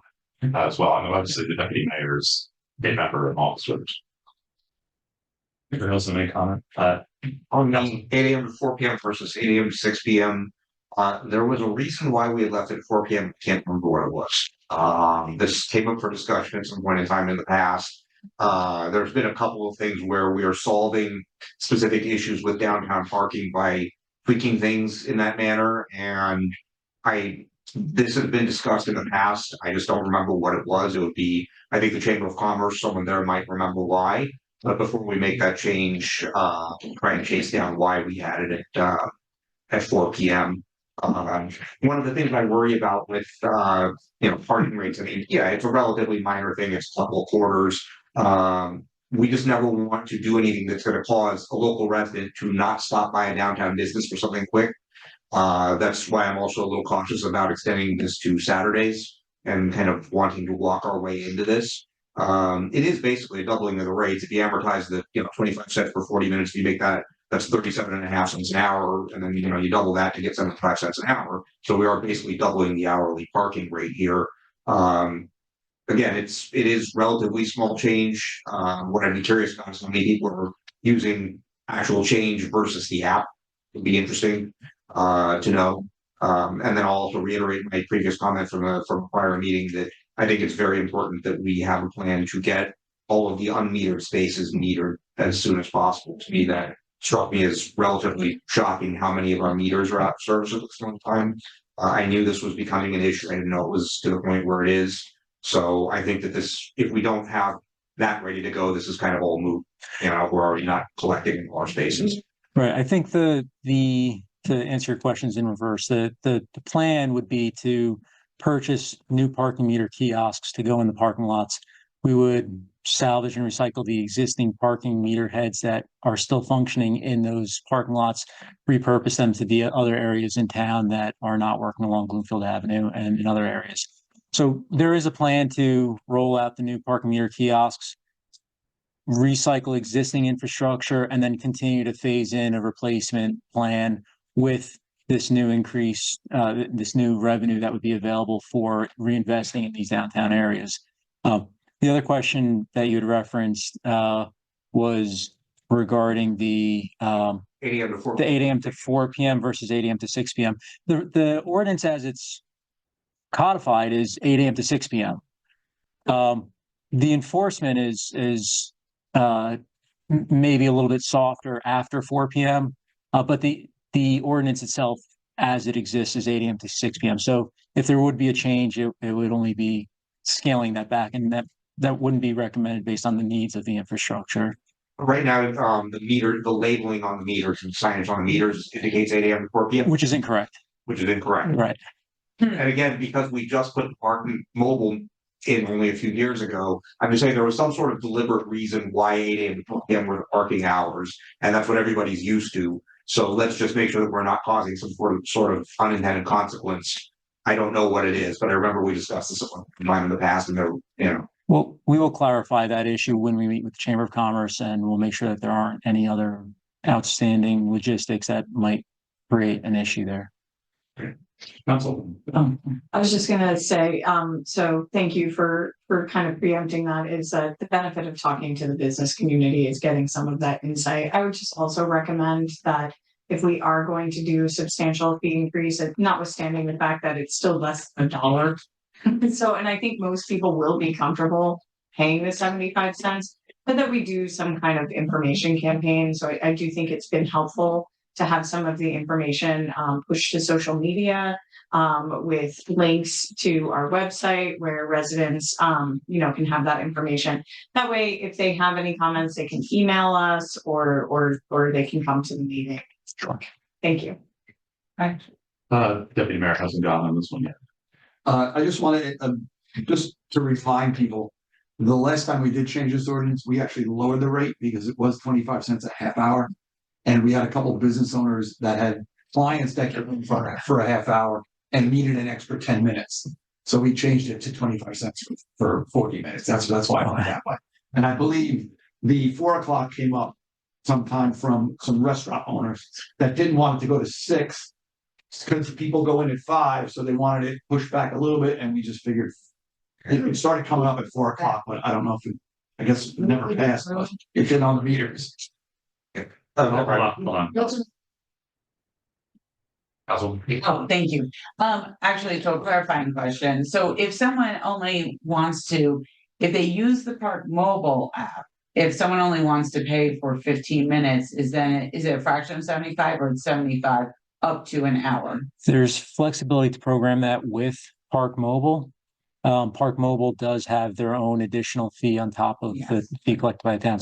So there is flexibility to establish it per 30 minutes if we wanted, or per 20 minutes. For 20 minutes. If you Do wanted. we need to build that into the ordinance? We would have to. Yeah.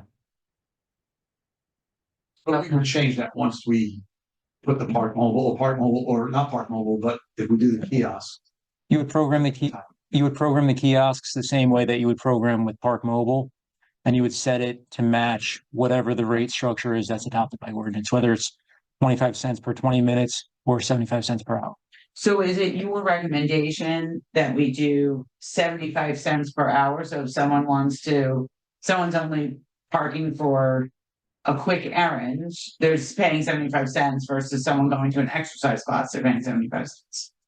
I think the recommendation is to go with the 75 cents per hour, or that's what the current recommendation is. It's subject to review by and consideration by the council. The council was waiting to be recognized. Just the municipal clerk could comment. I think Grove Avenue is where we did the 4 hours for the hair salons, where they said that 2 hours was insufficient for a client service. That was, I think, where we did that on Grove. The 4 PM might have been the restaurants downtown. But just I'll jump in here also that I think it might make more sense to do 25 cents per 20 minutes. I don't want someone not to be able to run in and grab a bagel. Or to have to put 75 cents into a meter. If there's gonna be somewhere just to grab something. That was great. Would agree as well. See, this is why we talk about it in new business. I would agree as well. I think those run-ins are important, whether or not we have a kiosk where someone can actually put in an actual quarter, or they're paying slightly more on Park Mobile, which I do all the time. I think I'm like a super Park Mobile user. And I love using it in other states, so it is very convenient. But I think that flexibility is important because of what, Councilman Roman has already raised, and, we may run into the library for, a half an hour or so, whatever. So, I mean, we can certainly structure the ordinance in that manner, and it may may curtail some of the projected revenues, but that just means that we would phase in the potential projects at the pace that we could. I was gonna add that I think I was in Montclair last week, and I believe it was put in, I don't know what it was per hour, but it was after the hour, I did it on my phone, then it started clicking 15-minute intervals after that. So you paid for the first hour, and then if you wanted to go 15 minutes after that, that's what rolls. Montclair parking should never be a model for us. They have a lot. Parking. They have a lot of different zones. Yeah. They jump out of the car. The Montclair parking. Maybe this year's get a blow around this time. Well, that was. They don't. Don't they like pull up in front of Bagel Witch, they get the pick when they go. We're not suggesting that's an okay thing to do. Let's bring by. I put a quarter in each. Well, we have a bunch of people followers up here, so which of course we need to set examples for the community. Any further discussion on this item? Okay, well, you have some feedback. Okay. And send us. We'll follow up with revised draft and with your recommendations specifically on the revised draft. Sure. We'll be meeting with the chamber also. So we'll get that. The other thing is if you can maybe, I'm sure you have, the Chief Kiernan in on the enforcement side of this. If we're not going to have enforcement after certain hours, maybe we shouldn't be metering after certain hours because that's a little disingenuous. So then you should have enforcement. The chief was part of the team reviewing the recommendations and we were so kept. All right. Thank you very much. Any other new business? Okay. I'm sorry. Okay. Are we gonna talk about pools, fees at all as far as new business? Sure, about them and start here all night. Yeah. He could just love the council. He sat behind the speaker.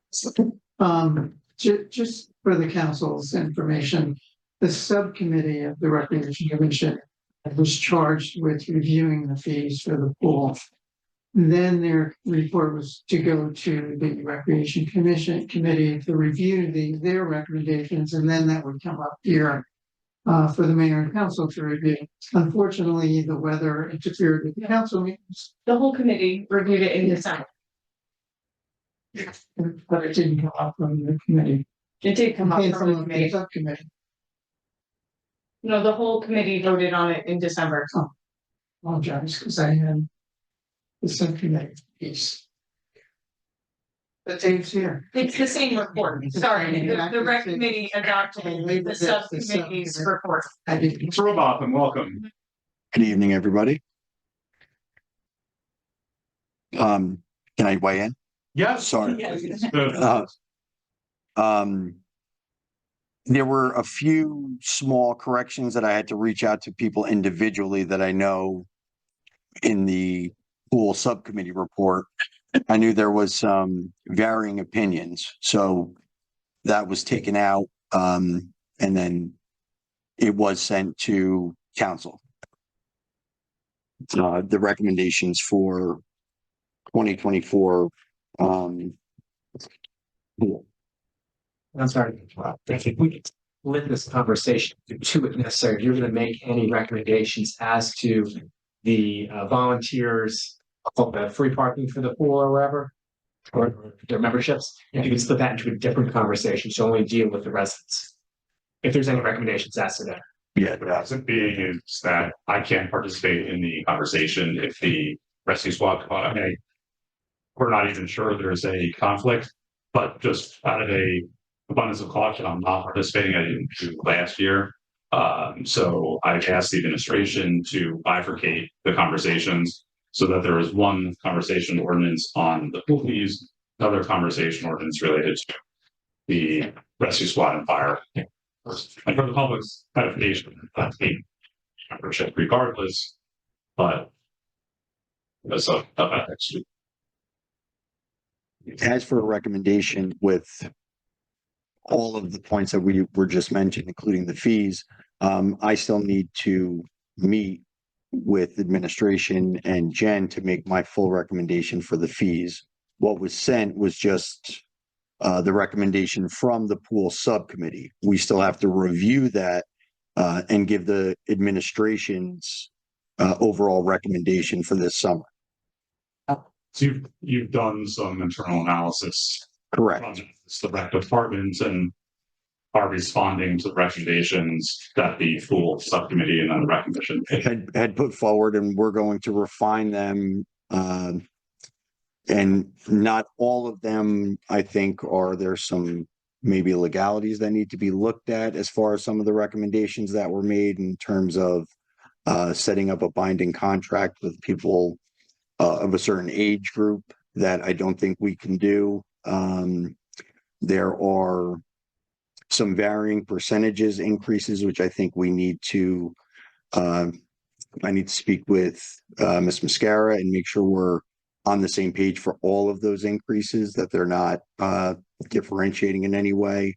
But it's an increase across the board. I know one of the groups was left out, and I think that was just a complete mistake. I want to make sure all of the different memberships are visited and recommended for the correct increase moving forward for years to come. So was that? It wasn't my. Okay, that's fine. I mean, I think that's the piece of it. I'm really interested in seeing how the department responds, because the rec commission has made their recommendations, but we need to hear what the administration says. There's just some things looking at these recommendations that I think may not be accurate, just as some of the assumptions of the recommendations. Just from having visited the pool, I visit the pool and speak to the managers periodically, and I had a lot of conversations last year about some of the hot ticket items related to this. And asked some questions. So there's just some pieces of this. So I look forward to seeing kind of a side by side of the commission's recommendations and then the Department of Community Services recommendation. That's actually exactly what we're working on. It's very close to being finished, but again, I do want to sit with Ms. Mascara and the administration before it is handed over to council in its entirety. So as a matter of procedure, the administration has indicated to us that this needs to be introduced at our next regular meeting. The problem is, if we are intending to do that, we can't make anything but de minimis changes at that meeting. So are you recommending, if we're going to have more open discussion about this, which I think is important, that we're having a special meeting to discuss this item?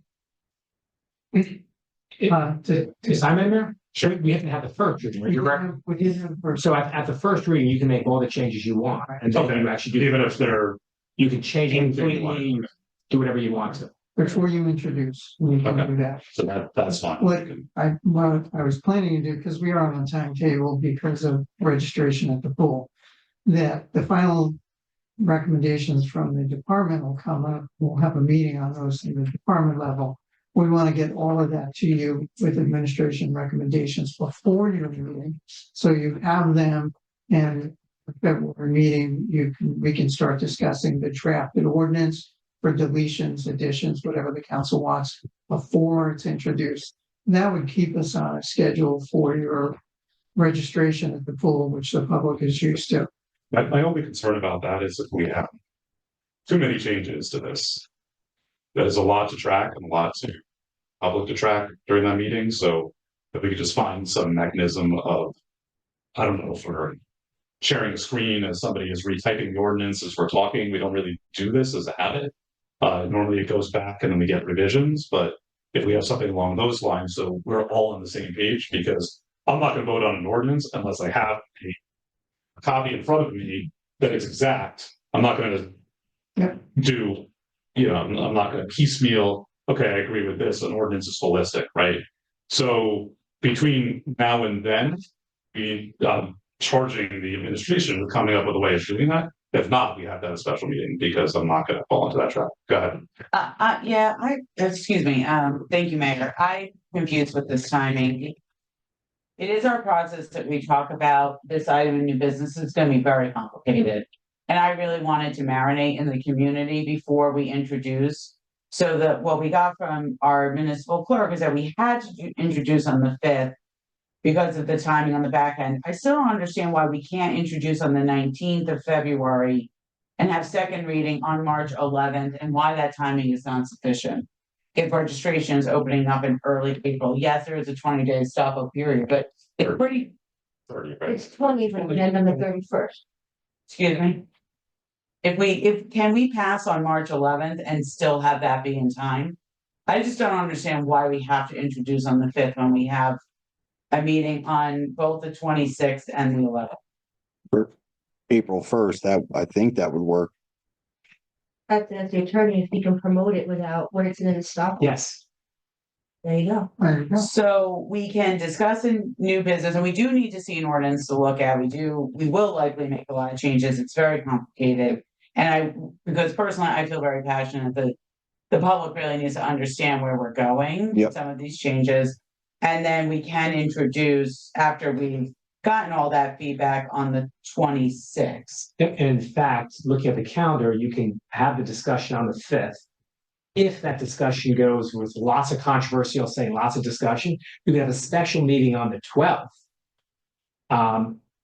To hash out even further and have another meeting, the 26th could be your second reading or your first reading, and then on the 11th, so you have plenty of options to meet this deadline. But first, I would say stick with the 5th. The administration has indicated we'll have an ordinance for you on the 5th. We'll see how that goes, and then maybe you'll have a special meeting on the 12th, just for the ordinance. We'll have the side-by-side comparison that the mayor just asked for. From the current fee structure and the proposed one, whatever that is, by category. And if we could have this well in advance of the packet as well, because it's gonna take a while to look through some of this else. Councilwoman? I just so you made a statement about inaccuracies in the rec committee's report, and so I just want to recognize a lot of research went into the report that they prepared. I think Dave probably got like 1,000 emails from that committee asking for a lot of data. It's a lot of data comprised to put that. Did make their best effort. If there is inaccuracies, I think it's worthwhile to point that out to the committee, but also to recognize the tremendous amount of effort that went into it. To the extent that they're recommending memberships that, may be unusual, like, for example, the team membership or something like that. There are examples in other municipalities where it has been done, and so they did pull from those other examples. And I think they did provide a lot of recommendations with the intent of it being like a buffet of options of this is a recommendation based on a budget deficit for the pool utility, and they were pulling at different options and different levers to help raise revenue for the pool utility. I would also just ask if we are going to be having a discussion that the committee members get some notice of that, because I don't believe that they had any awareness that this was being discussed this evening. In fact, it had always been discussed at the rec committee meetings that this, and unfortunately the meeting was canceled the other week, but it was discussed that this would not come up before the council until February. But there was a specific request at the meeting that if this was going to be like, that people should show up. And so, I think there was interest among those members. I think they just weren't aware that it was being discussed tonight. So then if there are questions about their report, which was adopted by the full committee, then they could possibly be responsive to it as well. Thank you, Mr. Robot. Oh, sorry. I want to add to that because I was going to bring it up after the councilwoman finished, but she's touched on it about noticing this. We have new and unfinished business on the agenda with nothing written here. So if we're going to be transparent and let the public know, there are members of the public, I'm sure, that would have come out and discussed this if we were going to discuss this tonight. So please just make sure if we put it on February 5th that it's listed, I am listed on the issue. It wasn't the administration's intention to discuss this tonight, so that's why it is not on the agenda. It was brought by members of the council. And thank you. Thank you. And just one last thing. Sorry. correct me if I'm wrong, but I think this is the advisory committee's first recommendation that they've done. So there was a big curve this fall to get a lot of things fine tuned, and we're still doing our best to do that. And hopefully it's the first of many. And as more come, they're it's going to get better and better. We're going to take a look at Kevin's parking analysis, because from what I hear, it was fantastic. So that's going to be our model moving forward. Okay, moving on. Thank you. Thank you. Pleasure to see you here, and we'll see you at some meeting. If there's no further new or unfinished business, we have made a motion in the consent agenda to move to executive session this time, but we'll be taking any official action. We need to do the last part. Oh, sorry. Thank you. Oof, my eyes are getting tired. I'll now open for public comment on any item. Paul. I just have one thing to say on the park. Oh, come up so I can hear you first and say your name and your. Paul Petrangeli, Verona, obviously again. I just have one thing on the parking. The 75-cent jump, it's under $1. Many of the meters you can pick out the things, but the whole thing with the parking is who's going to enforce it. I've been here 7 years. I've never seen a parking enforcement agent. So to me, if you're going to do it, enforce it, because I'm the type of guy that will pull up outside a Bagel Witch and run right inside. So there you go. Well, that helps when you're municipal court appearance. It's okay. I've been in front of municipal courts many times. So it's not get here. That's not here. But yes, enforce the parking. Our cross conversation. Ryan, thank you. Hold on. Mr. Ryan. Yep, we're. Pretty quarters I put in, I don't need to over the years. Okay, let's stop. Let's stop. You're not helping. Debit carded. Judith. No, that's me. I'm trying to get. Oh, I'm sorry. There we go. Ask. Kevin Ryan, Yeah, Verona, New Jersey. I just wanted to clarify one of the reasons why I asked the question about the resolution on the consent agenda for the lots on Bloomfield Avenue and Church Street. While it's true that if an area of redevelopment is found, one of the reasons is because the current zoning requirements are not sufficient. But the primary reason for doing this and is it qualifies the owner of the properties for potentially being eligible for a pilot agreement. And I'm bringing this up in public in the interest of transparency, because I have sat on councils before that have been criticized for somehow hiding the intention of trying to declare something as an area in need of development, so that the somehow the pilot agreement is being hidden from the public. Now, I'm not presupposing that they're going to find this as an area in need of redevelopment, but the public does need to know, if the criteria is met, that there is a potential for a pilot agreement, which is a fancy word for a tax abatement. So, and that will then be determined by the council. And if any of you disagree with me, feel free to correct me or chime in. But this is just to educate the public on the reason why these requests are made by the developer, primarily for just as much for financial considerations as they are to get around any restrictive zoning requirements. And just on a lighter note, I think when you go back to the merchants, I don't think you're going to have any problem about them objecting to the rates. But many years ago, when we did this, they just all complained that we don't have enough municipal parking, and that's a much thornier issue to deal with, and it's really a tough one. But I commend you for addressing the issue. It is long overdue. And just to the prior gentleman's comment, we did have a parking enforcement agent here in Verona, and basically, I know in my years on the council, I've gotten many compliments from citizens that we had much more reasonable parking rates than the surrounding towns. And But it's long overdue, and I commend you for addressing the issue and tackling it. Thanks for your time. Any other public comments? Any public comment is closed. I appreciate the comments of our commenters. I do just, as far as parking enforcement goes, we have for the years employed several parking enforcement officers. We actually have budgeted for 2 positions in the current budget. So we do have parking enforcement.